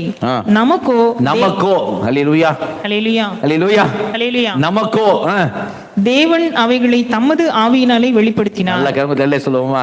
அல்லேலூயா, அல்லேலூயா, அல்லேலூயா. நிச்சயமா சொல்றேன், ஆவியானவர் மட்டும் நமக்கு வெளிப்படுத்தலன்னா நம்ம அதை கண்டே பிடிக்க முடியாது. அல்லேலூயா, அல்லேலூயா, அல்லேலூயா. சான்ஸே இல்லை. அதான் இயேசு சொன்னார், தேவனே ஞானிகளுக்கும் கல்விமான்களுக்கும் இவைகளை மறைத்து பாலகருக்கு நீர் இவைகளை வெளிப்படுத்துறது, அதனால் உண்மை நான் ஸ்தோத்திரிக்கிறேன். இப்படி செய்வது உங்களுடைய திருவுளத்துக்கு ஏற்றதா இருக்கிறது, அப்படின்னா உங்க சித்தத்துக்கு ஏற்றதா இருக்கிறது. அல்லேலூயா, அல்லேலூயா. தொடர்ந்து வாசிங்க. தொடர்ந்து, நமக்கோ தேவன் அவைகளை தமது ஆவியினாலே வெளிப்படுத்தினார். அந்த ஆவியானவர் எல்லாவற்றையும் தேவனுடைய ஆழங்களையும் ஆராய்ந்திருக்கிறார். ஆவியானவர் தேவனுடைய ஆழங்களை அவரு ரொம்ப அருமையா இருக்கு. ஆவியானவர் தேவனுடைய இருதயத்தின் உள்ளதான வச்சுக்கிறார். அவர் இந்த ரகசியத்தை தேவனுக்குள்ள வச்சுக்கிறார். ஆவியானவர் தேவனுக்குள்ள இருக்கிற ரகசியத்தை அவர் அறிந்து வெளிப்படுத்துறார். அல்லேலூயா, அல்லேலூயா, அல்லேலூயா, அல்லேலூயா. எப்படி அவருக்கு மட்டும் அது தெரியுது அப்படின்னா, அவர் தேவன்ல. அல்லேலூயா, அல்லேலூயா, அவர் தேவன்ல. அதனால அடுத்த ஆர்கியூமெண்ட் கொண்டாட பாருங்க. பவுல் வாசிங்க 11. மனுஷனில் உள்ள ஆவியை அன்றி மனுஷரில் எவன் மனுஷருக்குரியவைகளை அறிவான்? மனுஷனுக்குரிய ஆவியை, மனுஷனில் உள்ள ஆவியை அன்றி மனுஷனில் எவன் மனுஷனுக்குரியவைகளை அறிவான். கவனிங்க. அப்போ இப்போ நான் உதாரணம் சொல்றேன். ஒருத்தர் டெய்லி நாயை கூப்பிட்டுன்னு வாக்கிங் போறான்னு வச்சுக்கோங்க. டெய்லி அவருடைய பெட் டாக் கூப்பிட்டுக்கின்னு நாயை கூப்பிட்டுன்னு வாக்கிங் போறார் டெய்லி காலைல. அவர் ஒரு ஃப்ரெண்டு சந்திக்கிறாப்புல. சந்திச்சு என்ன சொல்றாருல, டெய்லி வாக்கிங் போறீங்களா? சரி நல்லது. வாக்கிங் பதிலாக ஜாக்கிங் போனால் நல்லது அப்படிங்கிறார். வாக்கிங் பதிலாக ஜாக்கிங் போனால் நல்லது. இந்த நாய் வந்து இவங்க 2 பேரும் பேசுறது கேட்குது. அவர் சொல்கிறார், நண்பர் சொல்கிறாரு வாக்கிங் பதிலாக ஜாக்கிங் போனால் நல்லதுன்றார். அவள் தான். இப்போ நாய்க்கு எதாவது புரியுமா? இவருக்கு மனுஷன் சொல்கிறத புரிஞ்சுக்கிறாரு. வாக்கிங் உடலுக்கு ஆரோக்கியத்துக்கு நல்லது, அதோட ஜாக்கிங் இன்னும் உடல் ஆரோக்கியத்துக்கு நல்லது அப்படின்னு இவர் புரிஞ்சுக்கிட்டார். அடுத்த நாள் காலையில் இப்போ டெய்லி நாயோட வாக்கிங் போனவர் அடுத்த நாள் காலையில் என்ன பண்ணுறாரு? ஜாக்கிங் போகிறாரு. இப்போ ஜாக்கிங் போகும்போது நாய் என்ன பண்ண, இப்போ கூட நாயும் கூட ஓட தான் வேணும். எஜமான் நாய் எல்லாத்துக்கும் ஓடுனா நல்லதுன்னா ஓடாது நாய். எஜமான் வாக் பண்ணா நான் வாக் பண்ணுறேன். நேற்று வரைக்கும் எஜமான் நடந்தா நான் கூட நடந்தேன். இன்னைக்கு எஜமான் ஓடுறாப்புல ஜாக் பண்ணுறாப்புல நான் என்ன பண்ணுறேன்? நானும் ஜாக்கிங் பண்ணுறேன். இந்த மாதிரி கூடவே ஓட தான் செய்யுமே தவிர நாய் வந்து இது நல்லது அப்படியே ஓடும் இல்லை. அதுக்கு புரியாது. அவன் என்ன சொன்னான், அவன் எதுக்கு நேற்று வரைக்கும் நடந்தவன் இன்னைக்கு ஏன் ஓடுறான், அதுக்கு ஒன்றும் புரியாது. எஜமான் நடந்தாரு நான் நடக்கிறேன், எஜமான் ஓடுறாரு நான் ஓடுறேன், அவள் தான். அது புரியாது. அந்த மாதிரி தான் நமக்கு ஆவியானவர் சொல்லாமல் என்ன செய்ய தேவனுக்குரியவர்கள் நமக்கு புரியாது. மனுஷனுடைய ஆவியாண்டி மனுஷனுக்குரியதை என்ன செய்ய முடியாது. நம்ம சிலதான் புரிஞ்சுக்க வந்துடுமா, இந்த அர்த்தத்தில் தான் சொல்கிறீங்க, இந்த அர்த்தத்தை தான் அவங்க சொல்கிறாங்க அப்படிலாம் புரிஞ்சுக்குவோம். ஏன்னா எப்படி நமக்கு தெரியுது, நம்மளும் மனுஷனால தெரியுது. அதுதான் போட்டிருக்கு. வாசிங்க 11 வருஷம் மறுபடியும் வாசிங்க 11. மனுஷனில் உள்ள ஆவியை இன்றி மனுஷரில் எவன் மனுஷருக்குரியவைகளை அறிவான்? அப்படி போல தேவனுடைய ஆவியை அன்றி ஒருவனும் தேவனுக்குரியவைகளை அறிய மாட்டான். ஒருவனும் என்ன செய்ய மாட்டான்? தேவனுக்குரியலை அறிய மாட்டான். நம்ம அறிந்திருக்கிறோம் அப்படின்னா நம்ம ஆவியானவருக்கு நன்றி சொல்லணும். ஆமென். அல்லேலூயா, அல்லேலூயா, அல்லேலூயா, அல்லேலூயா. பரிசுத்த ஆவியானவருக்கு என்ன சொல்லணும்? நன்றி. நம்ம டெய்லி நன்றி சொல்லணும். டெய்லி என் கண்களை திறந்ததுக்காக நன்றி ஆவியானவரே, ரட்சிப்புக்கேற்ற விசுவாசம் எனக்கு உண்டாக்கினதுக்காக நன்றி. இயேசு கிறிஸ்து என்னை நடத்தினதுக்காக நன்றி. இயேசுவை கர்த்தர் என்று நான் அறிக்கை பண்ணும்படி எனக்கு சத்தியத்தை விளங்க பண்ணினதுக்காக ஆவியானவரே உமக்கு நன்றி. சகல சத்தியத்துக்குள் நடத்துவதற்காக நன்றி. என் ஆட்கொண்டு இருப்பதற்காக நன்றி. என்னை வழி நடத்துவதற்காக நன்றி. ஆவியானவருக்கு நன்றி சொல்லணும். அல்லேலூயா. நான் அவர் இல்லாமல் ஒன்றும் பார்த்தீங்களா? சீசரோட நிலைமை என்னன்னு பார்த்தோம்ல, ராஜ்யத்தை இப்பயா தர போறீர், அந்த காலத்தில் கொடுக்க போறீன்றாங்க. சரியா? தொடர்ந்து வாசிங்க. நாங்களோ உலகத்தின் ஆவியை பெறாமல் தேவனால் எங்களுக்கு அருளப்பட்டவைகளை அறியும்படிக்கு தேவனிலிருந்து புறப்படுகிற ஆவியையே பெற்றிருக்கிறோம். பவுல் சொல்றார், நாங்களோ உலகத்தின் ஆவியை பெறல, தேவ ஆவியை பெற்றிருக்கிறோம். அடுத்த வசனம், அவைகளை நாங்கள் மனுஷ ஞானம் போதிக்கிற வார்த்தைகளாலே பேசாமல். அதனால தான் பேதுரு பவுல் பற்றி சொன்னார், அவனுக்கு அருளப்பட்ட ஞானத்தினாலே. அல்லேலூயா. அல்லேலூயா. இங்க பவுலே சொல்றார் பாருங்க, அவைகளை நாங்கள் மனுஷ ஞானம் போதிக்கிற வார்த்தைகளாலே பேசாமல் பரிசுத்த ஆவி போதிக்கிற வார்த்தைகளாலே பேசி ஆவிக்குரியவைகளை ஆவிக்குரியவைகளோட சம்பந்தப்படுத்தி காண்பிக்கிறோம். அல்லேலூயா. அல்லேலூயா. ஆவிக்குரியவர்களோட சம்பந்தப்பட்டு ஜென்ம சுபாவ மனுஷனுக்கு ஆவிக்குரியவர்கள் எப்படி தோணும்? பைத்தியமாய் தோன்றும். அல்லேலூயா. அல்லேலூயா. அப்ப நமக்கு இன்னைக்கு ஆவியானவர் வெளிப்படுத்தியிருக்கிறார். என்ன ரகசியம் அது? மறைந்திருந்த ரகசியம் என்னது? அது எபேசியர் 3:3 வாசிங்க. மறைந்திருந்த ரகசியம் என்ன? இரண்டாவது ரகசியம், மறைந்திருந்த ரகசியம் அதென்னவெனில், புறஜாதிகள் சுவிசேஷத்தினாலே உடன் சுதந்திரருமாய் ஒரே சரீரத்துக்குள்ளானவர்களுமாய் கிறிஸ்துவுக்குள் அவர் பண்ணின வாக்குத்தத்தத்துக்கு உடன் பங்காளிகளுமாய் இருக்கிறார்கள் என்கிற இந்த ரகசியத்தை அவர் எனக்கு வெளிப்படுத்தி அறிவித்தார். அல்லேலூயா. அல்லேலூயா. இந்த உலகத்துல நான் சொல்றேன், இந்த உலகத்துல இருக்கிற வரையிலும் சரியா, நான் யாருமே சொல்ல முடியாது. என்ன சொல்ல முடியாதுன்னா, நான் இந்த உலகத்தில் இருந்த எல்லாம் எனக்கு இருந்துச்சு, நிறைய அப்படி சொல்ல முடியாது. சரிங்களா? தேவைகள் இருந்துகிட்டே தான் இருக்கும். தேவைகள் இருந்துக்கிட்டே தான் இருக்கும். சரி, இன்றைக்கி 1000 தேவைகள் நமக்கு இருக்கலாம். சரிங்களா? இதெல்லாம் எனக்கு இல்லையே அப்படின்னு கூட இருக்கலாம். சரியா? இதெல்லாம் எனக்கு இல்லையே அப்படின்னு கூட இருக்கலாம். சரியா? என்னவோ என்ன காரியமோ. ஆனால் இந்த ரகசியம் பொறுத்தவரை, இந்த 2ஆம் ரகசியம் பொறுத்த வரைக்கும் என்னன்னா, நம்ம பரலோகத்துக்கு வாரிசு. அல்லேலூயா. அல்லேலூயா. உடன் சுதந்திரர். அல்லேலூயா. அல்லேலூயா. உடன் பங்காளி அந்த வாக்குத்தத்தத்துக்கு. எது? நித்திய ஜீவனுங்கிற வாக்குத்தத்தம். அல்லேலூயா. அங்கே போனால் அங்கே பசி இல்லை, வருத்தம் இல்லை, அழுதல் இல்லை, துக்கம் இல்லை, துயரம் இல்லை. சரியா? இங்கே காதல் கழுத்தில் போட்டுக்கிறதெல்லாம் அங்கே ரோடு, தங்கத்தினாலான ரோடு. அல்லேலூயா. அல்லேலூயா. ஆமாம். அங்கே கிடைக்குமா பிளேடுன்னாதீங்க, நோண்டுறதுக்கு தேவையில்லை. சரியா? தங்கத்தினாலான ரோடு. சரியா? எல்லாம் அப்படி என்ன நம்ம என்ன அது அங்கே வாசித்தோம்ல, தேவன் அங்கே பாருங்கள், தேவன் தமிழ் அன்பு குருகளுக்கு 9ஆம் வசனம், தேவன் தன் அன்பு குருளுக்கு ஆயத்தம் பண்ணினவில்லை, கண் பரலோகத்தை இன்னும் யாருக்கும் முழுசாக ஆண்டு காமிக்கல. அல்லேலூயா. கண் காணவும் இல்லை, காது கேட்கவும் இல்லை, மனுஷன் இருதயத்தை தோன்றவும் இல்லை. அங்கே போன பிறகு தான் நமக்கு தெரியும். அல்லேலூயா. அல்லேலூயா. இயேசு கிறிஸ்து ஆயத்தம் பண்ணுகிற வாசஸ்தலம். இங்கே வாடகை வீட்டில் இருந்து கஷ்டப்பட்டு இருப்போம். சரியா? ஹவுஸ் ஓனர் ஏதோ சொல்லிட்டு இருப்பான், காலி பண்ணு காலி பண்ணு காலி பண்ணு காலி பண்ணு அப்படின்வான். இல்லையா? என்னமோ நடக்கும். ஐயா திடீர்னு கரண்ட் பில்லு, கரண்ட்டு என்ன சொல்லுவான், 1 யூனிட் 7 ரூபான்வான், 5 ரூபான்வான், வாய்க்கு வந்தது சொல்லுவான். என்னென்னவோ நெருக்கடி பண்ணுவானுங்க. இல்லையா? தண்ணி கொடுக்க மாட்டான்னுவாங்க, இவ்வளோ தான் தண்ணின்வாங்க. என்னென்னமோ நடக்கும். எவ்வளோ கஷ்டங்கள் நம்ம இருப்போம். இங்கே இருப்போம். அங்கே போனால் வாடகை இல்லை, அங்கே கரண்ட் பில் இல்லை, அங்கே ஒன்றும் இல்லை, அங்கே ஒரு பிரச்சனையும் இல்லை. அல்லேலூயா. அல்லேலூயா. ஹவுஸ் ஓனர் பிரச்சனை இல்லை. வீடு வீடாக காலி பண்ண வேண்டிய அவசியம் இல்லை. இன்றைக்கி ஒருத்தர் மூட்டை முடிச்சுட்டு போயிட்டே தான் இருக்கோம். இல்லையா? ஆமாம். அடுத்து வீடு தரதே பெரிய பிரச்சனை, பெரிய காரியமாகுது. இல்லையா? அப்படிலாம் இருக்கும். ஆனால் அங்கே போனால் அப்படிலாம் இல்லை. இயேசு கிறிஸ்து நமக்காக ஆயத்தம் பண்ணியிருக்கிற வாசஸ்தலம். அல்லேலூயா. நிச்சயம் இது ரகசியம். இந்த ரகசியம் இப்போ வெளியேற்றப்பட்டிருக்குது. இந்த ரகசியம் நிறைவேறும். அல்லேலூயா. இந்த 2 ரகசியமே போதும். சிலர் அங்கே ஆன்லைனில் சொல்லுவாங்க, ஆமாம் பாஸ்டர் போதும், 9 கால் ஆயிடுச்சு. 3ஆவது ரகசியம் ஆனால் சொல்லியே தீரணும். கடங்க தெளிவாக சொல்லுவோமா? ஆமாம். ஏன்னா எவ்வளோ 3 ரகசியம் சொல்லிட்டு 2 சொல்லிட்டு இல்லை இல்லையா? 3ஆவது ரொம்ப அருமையான ஒரு ரகசியம். அல்லேலூயா. ரொம்ப நல்ல ரகசியம், அருமையான ரகசியம். மற்ற 2ம் ஆமாம் எல்லாமே தான்.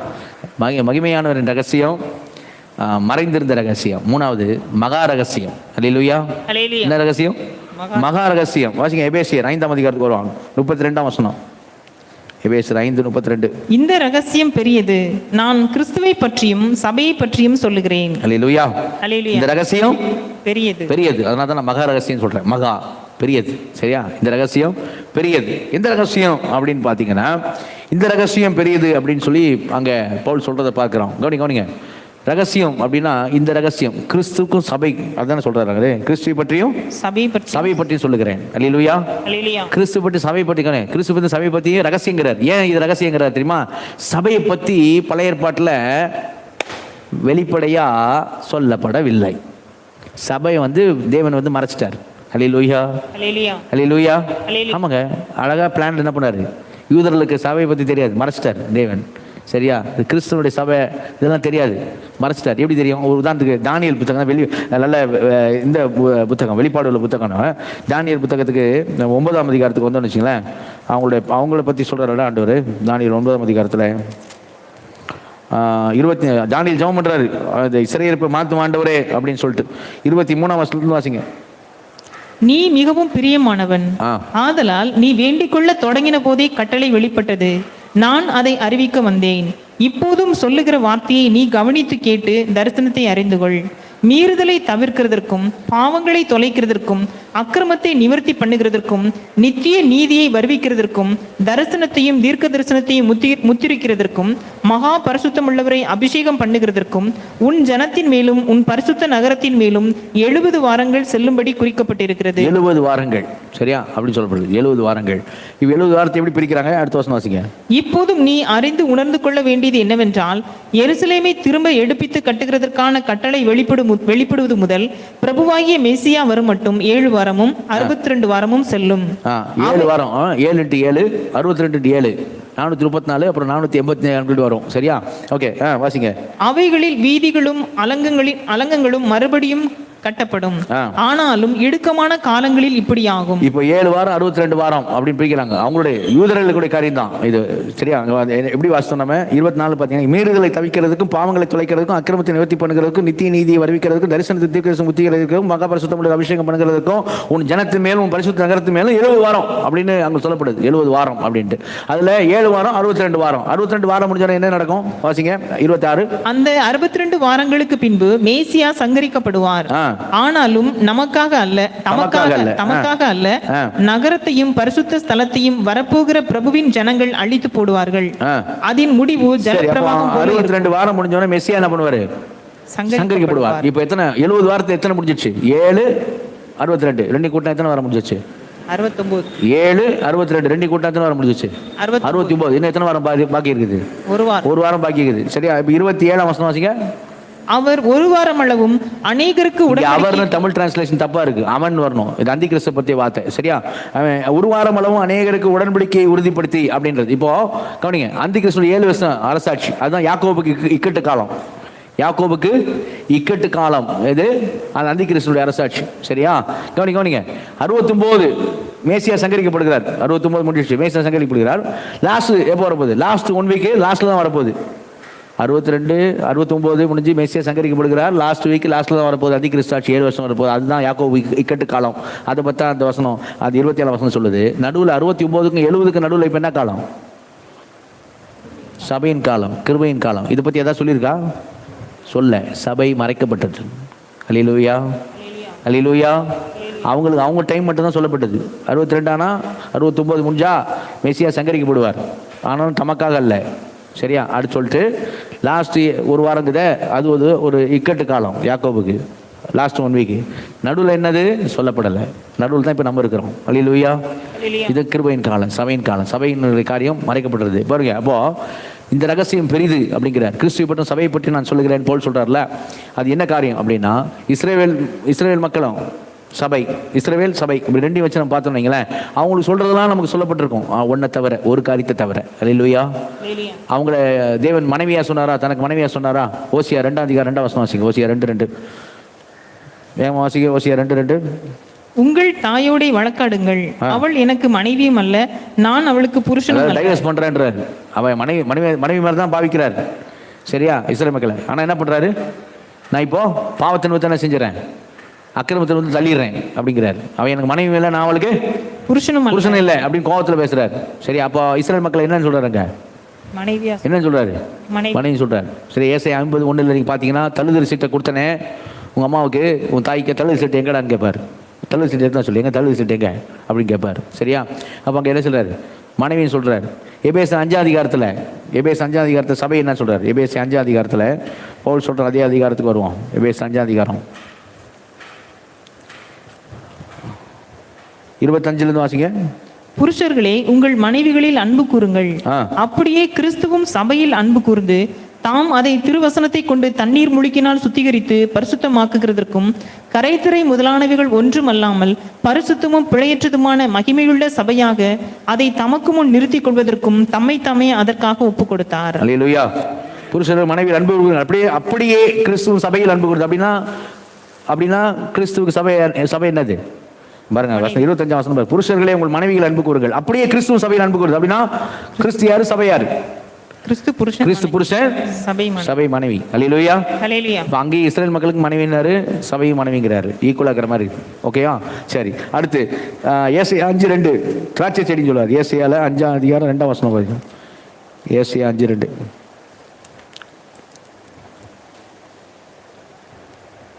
அவர் அதை வேலியடைத்து அதில் உள்ள கற்களை பொறுக்கி அதிலே நற்குல திராட்சை செடிகளை நட்டு அதன் நடுவில் ஒரு கோபுரத்தை கட்டி அதன் ஆலையையும் உண்டு பண்ணி அது நல்ல திராட்சை பழங்களை தரும் என்று காத்திருந்தார்.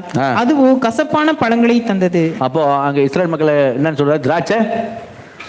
திராட்சை செடி, சரியா? திராட்சை செடி தோட்டம், திராட்சை செடி பத்தி, கொடி பத்தி எல்லாம் பேசுறாரு.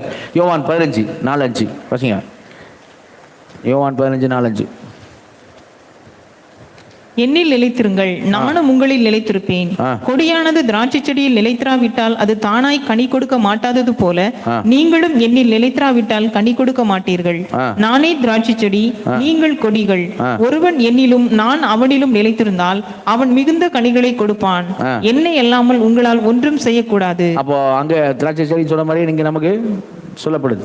மனைவி நெருங்கிய மனைவி, திராட்சை செடி, திராட்சை செடி, அவங்கள மந்தைன்னு சொல்லுவார். எசேக்கியேல் 34ஆம் அதிகாரம் 17ஆம் வசனம் வாசிங்க. எசேக்கியேல் 34:17. எசேக்கியேல் 34:17.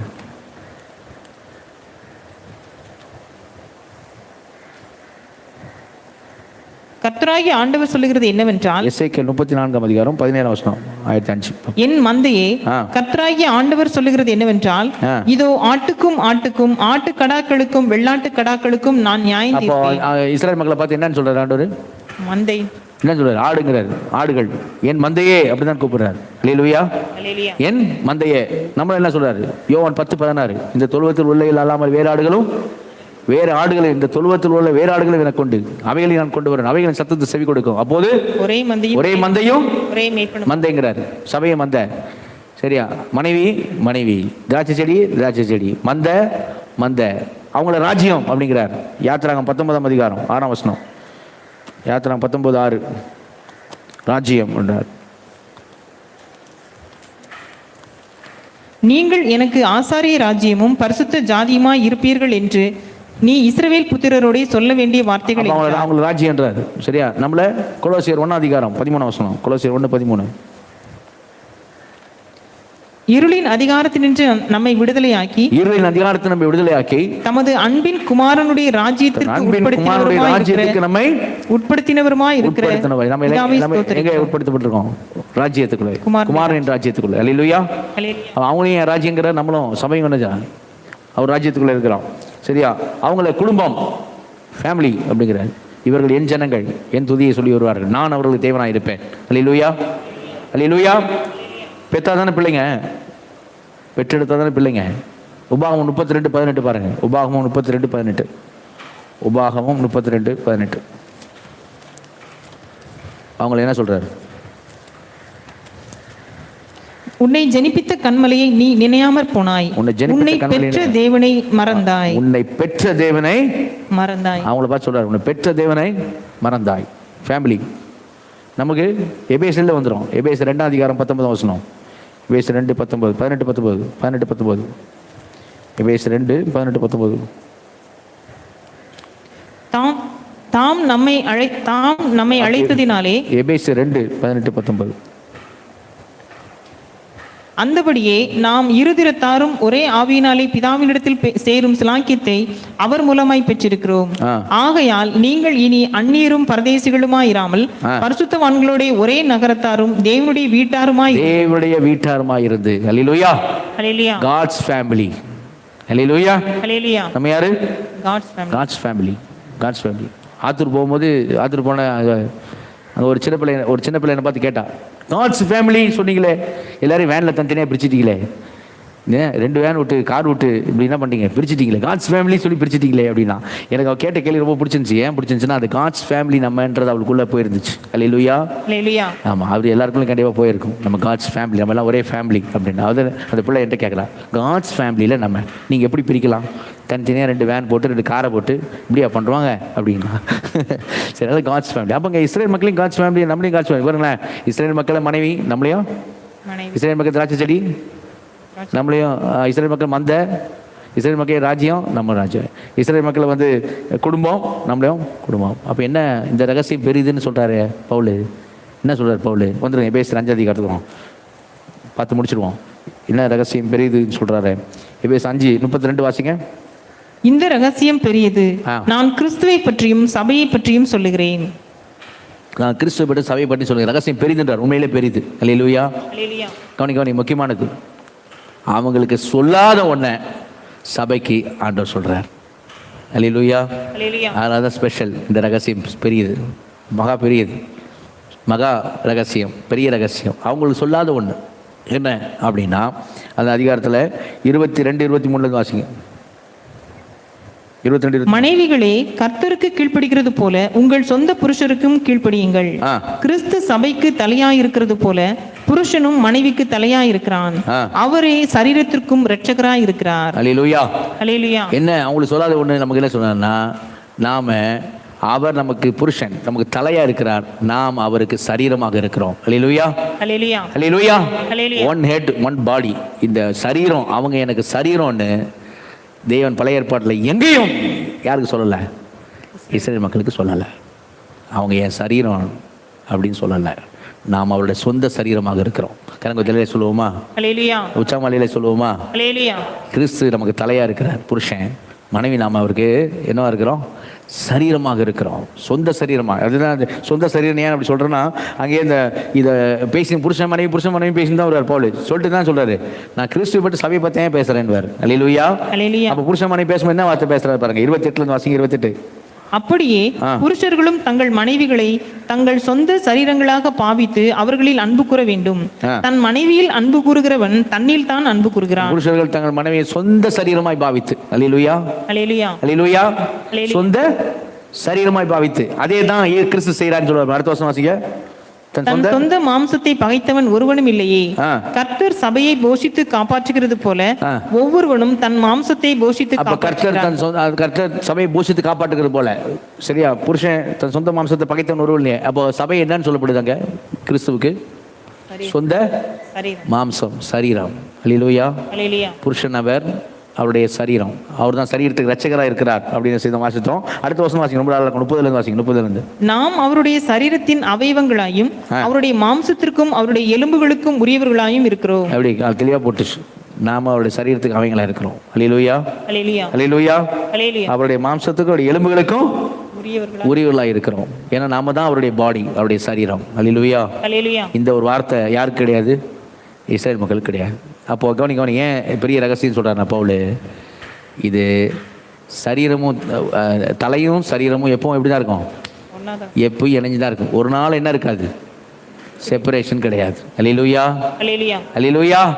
அதுதான் சொல்லி இந்த ரகசியம் பெரியது. நான் கிறிஸ்துவை பற்றியும் சபையை பற்றி என்ன செய்கிறேன்? சொல்லுகிறேன். ஹல்லேலூயா. அப்போ கிறிஸ்துவுக்கு சபை சரீரம் அப்படிங்கிற காரியம் யாருக்குமே சொல்லப்படாதது.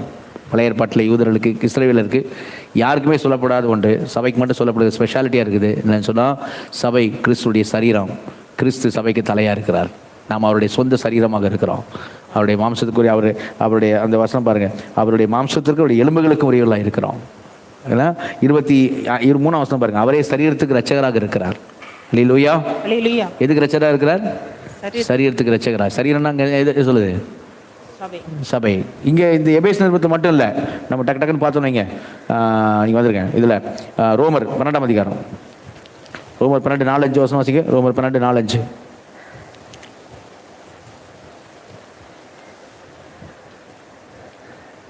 ஏனெனில் நமக்கு ஒரே சரீரத்தில் அநேக அவயவங்கள் இருந்தும் எல்லா அவயவங்களுக்கும் ஒரே தொழில் இராதது போல. நம்ம சரீரத்தை பத்தி பவுல் சொல்றாரு. நம்ம சரீரத்துல நிறைய அவயங்கள் இருக்கு, ஆனா எல்லா அவயங்களுக்கும் ஒரே தொழில் கிடையாது. கண்ணு வந்து பார்க்கணும், சரி, கண்ணு நடக்க முடியாது, கால் தான் சரி நடக்கணும் இல்லையா? அப்போ ஒரே தொழில் கிடையாது அப்படின்னு சொல்றா. அது போல அநேகராகிய நாமும் கிறிஸ்துவுக்குள் ஒரே சரீரமாய் இருக்க ஒருவருக்கொருவர் அவயவங்களாய் இருக்கிறோம். அல்லேலூயா.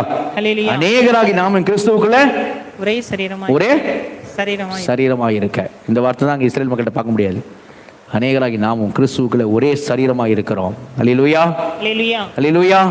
கொலோசியர் நிருபம், கொலோசியர் 1ஆம் அதிகாரம் 24ஆம் வசனம். கொலோசியர் 1:24. கொலோசியர் 1:24. இப்பொழுது நான் உங்கள் நிமித்தம் அனுபவிக்கிற பாடுகளில் சந்தோஷம் அடைந்து கிறிஸ்துனுடைய உபத்திரவங்களில் குறைவானதை அவருடைய சரீரமாகிய சபைக்காக என் மாம்சத்திலே நிறைவேற்ற. அவருடைய சரீரமாகிய கிறிஸ்துனுடைய சரீரமாகிய சபைக்காக. அல்லேலூயா.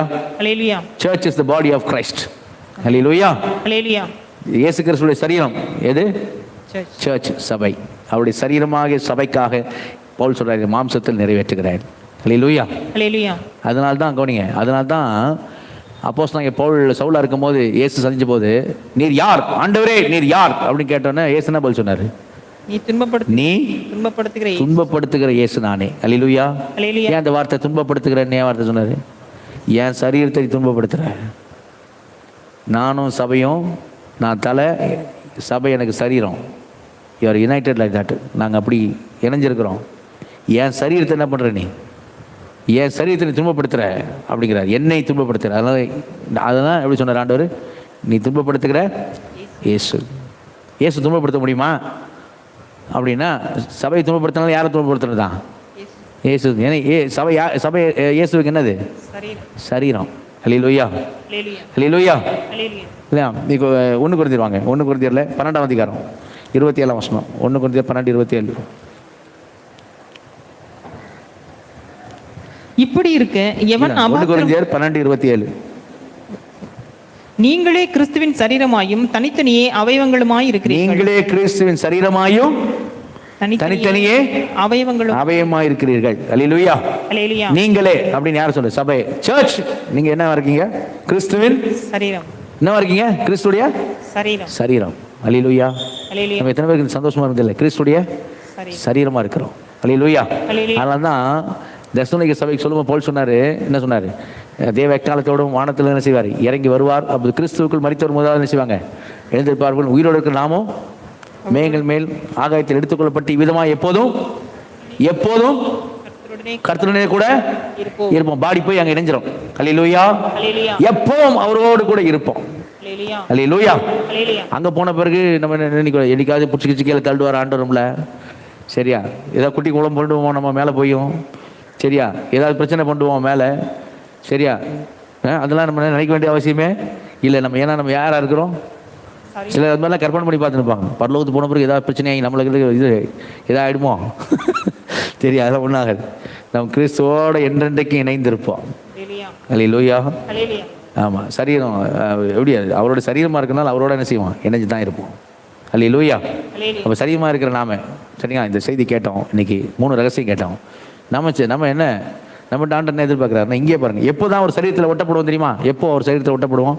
செய்தி கேட்குற யாராக இருந்தாலும் சரி, எப்போ ஒட்டப்படுவோம்னா, அங்கே 1 கொரிந்தியர் 12ஆம் அதிகாரத்தில் 13ஆம் வசனம் வாசிங்க. 13. 1 கொரிந்தியர் 12ஆம் அதிகாரம் 13ஆம் வசனம். நாம் யூதராயினும் கிரேக்கராயினும் அடிமைகளாயினும் சுயாதீனராயினும் எல்லாரும் ஒரே ஆவியினாலே ஒரே சரீரத்திற்குள்ளாக ஞானஸ்நானம் பண்ணப்பட்டு எல்லாரும் ஒரே ஆவிக்குள்ளாகவே தாகம் தீர்க்கப்பட்டோம். அல்லேலூயா. அல்லேலூயா. அப்போ ஞானஸ்நானம் எடுக்கும்போது தான் இப்போ சரீரத்துக்கு வெளியே இருக்கு. ஞானஸ்நானம் எடுக்க முழுக்கி ஞானஸ்நானம் எடுக்காதவங்க சரீரத்துக்கு வெளியே இருக்கு. கிறிஸ்து சரீரமா இல்லை. அப்போ சரீரத்தை அவயமா மாறணும் அப்படின்னா எப்போதான்? ஞானஸ்நானத்தில். அல்லேலூயா. அல்லேலூயா. ஞானஸ்நானத்தில் நம்ம ஞானஸ்நானம் எடுத்து கிறிஸ்து சரீரமா இருக்கிறோம் அப்படின்னா 2 விஷயம். நம்ம ஞானஸ்நானம் எடுத்து கிறிஸ்துனுடைய சரீரமா இருக்கிறோம் அப்படின்னா நம்ம எப்படி இருக்கணும் அப்படின்னா, அங்கே அந்த 26ஆம் வசனம் வாசி. 26. ஆதலால் ஒரு அவயவம் பாடுபட்டால் எல்லா அவயவங்களும் கூட பாடுபடும். ஒரு அவயவம் மகிமைப்பட்டால் எல்லா அவயவங்களும் கூட சந்தோஷப்படும். நீங்களே கிறிஸ்துவின் சரீரமாயும் தனித்தனியே அவயவங்களுமாய் இருக்கிறீர்கள். அல்லேலூயா. அல்லேலூயா. நம்ம ஞானஸ்நானம் எடுத்து கிறிஸ்து சரீரத்துக்குள்ள இருக்கிறோம், கிறிஸ்து சரீரமா இருக்கிறோம் அப்படின்னா நாம என்ன செய்யணும் அப்படின்னா எப்படி இருக்கணும் போட்டிருக்கு? எப்படி இருக்கணும்? ஒரு அவயம் ஐக்கியமா இருக்க வேண்டும். அல்லேலூயா. நீங்க முன்னாடிலாம் வாசிங்கன்னா தெரியும், கண்ணு வந்து காதாகிறதுனால அப்படிலாம் சொல்றாரு லாஜிக்கா. கண்ணு வந்து காதை பார்த்து நீ எனக்கு வேணான்னு சொல்லக்கூடாது. கை வந்து காலாக கையை வந்து காலை பார்த்துன்னு சொல்லி எனக்கு வேணான்னு சொல்லக்கூடாது. எல்லாமே உடம்பு ஃபுல்லாக கண்ணாக இருந்தோம்னா அசிங்கமாக இருக்கும்.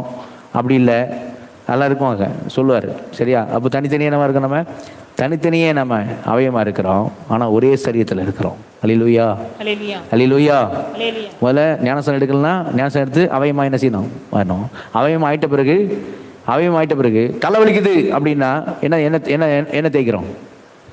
என்ன பிருந்தா தைலம் தேய்க்கிறோம். அல்லேலூயா. அல்லேலூயா. தலைவலிக்கிட்ட பிருந்தா தைலம் தேய்க்குது. பிருந்தா தைலத்தை யார் தேய்க்கிறது? நம்மளே தேய்ச்சிக்கணும்னு வச்சுக்கணும். யார் தேய்க்கிறது? நம்ம கை தான் போய் என்ன பண்ணுது? கை சொல்லுமா, தலைக்கு தானே வலி, போ நான் தேய்க்க மாட்டேன் அப்படி சொன்னோமா? சொல்லக்கூடாது. அப்படின்னா கை தான் செய்யணும், போய் தேய்க்கணும். தலைக்கு வலினா கை தான் தேய்க்கணும் இல்லையா? அதுதான் காரணம். அப்போ எல்லாரும் அப்படி ஐக்கியமாக என்ன செய்யணும்? இருக்க வேண்டும். அல்லேலூயா. ஞானஸ்நானம் எடுத்து உள்ளே வந்துடணும்.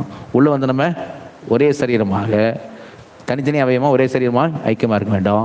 இப்போ தலையாய் கிறிஸ்துக்கிட்ட எப்படி இருக்கணும்? எப்படி இருக்கணும்? எபேசியர் 5:31-32 வாசிங்க, முடிச்சிடலாம். எபேசியர் 5:31-32. இது நிமித்தம் மனுஷன் தன் தகப்பனையும் தன் தாயையும் விட்டு தன் மனைவியுடன் இசைந்து இருவரும் ஒரே மாம்சமாய் இருப்பார்கள். இந்த ரகசியம் பெரியது. நான் கிறிஸ்துவை பற்றியும் சபையை பற்றியும் சொல்லுகிறேன். அடுத்த வசனம். எப்படியும் உங்களிலும் அவனவன் தன்னிடத்தில் அன்பு கூறுவது போல தன் மனைவியினிடத்திலும் அன்பு கூற கடவன். மனைவியும் புருஷனிடத்தில் பயபக்தியா இருக்க. மனைவியாக நம்ம புருஷன் யாரு? நம்ம புருஷன் யாரு? இயேசு. சபையாக நமக்கு புருஷன் இயேசு. நம்ம மனைவியாக நாம புருஷனிடத்தில் எப்படி இருக்கணுமா? பயபக்தியா இருப்போம். அல்லேலூயா. அல்லேலூயா. அல்லேலூயா. அல்லேலூயா.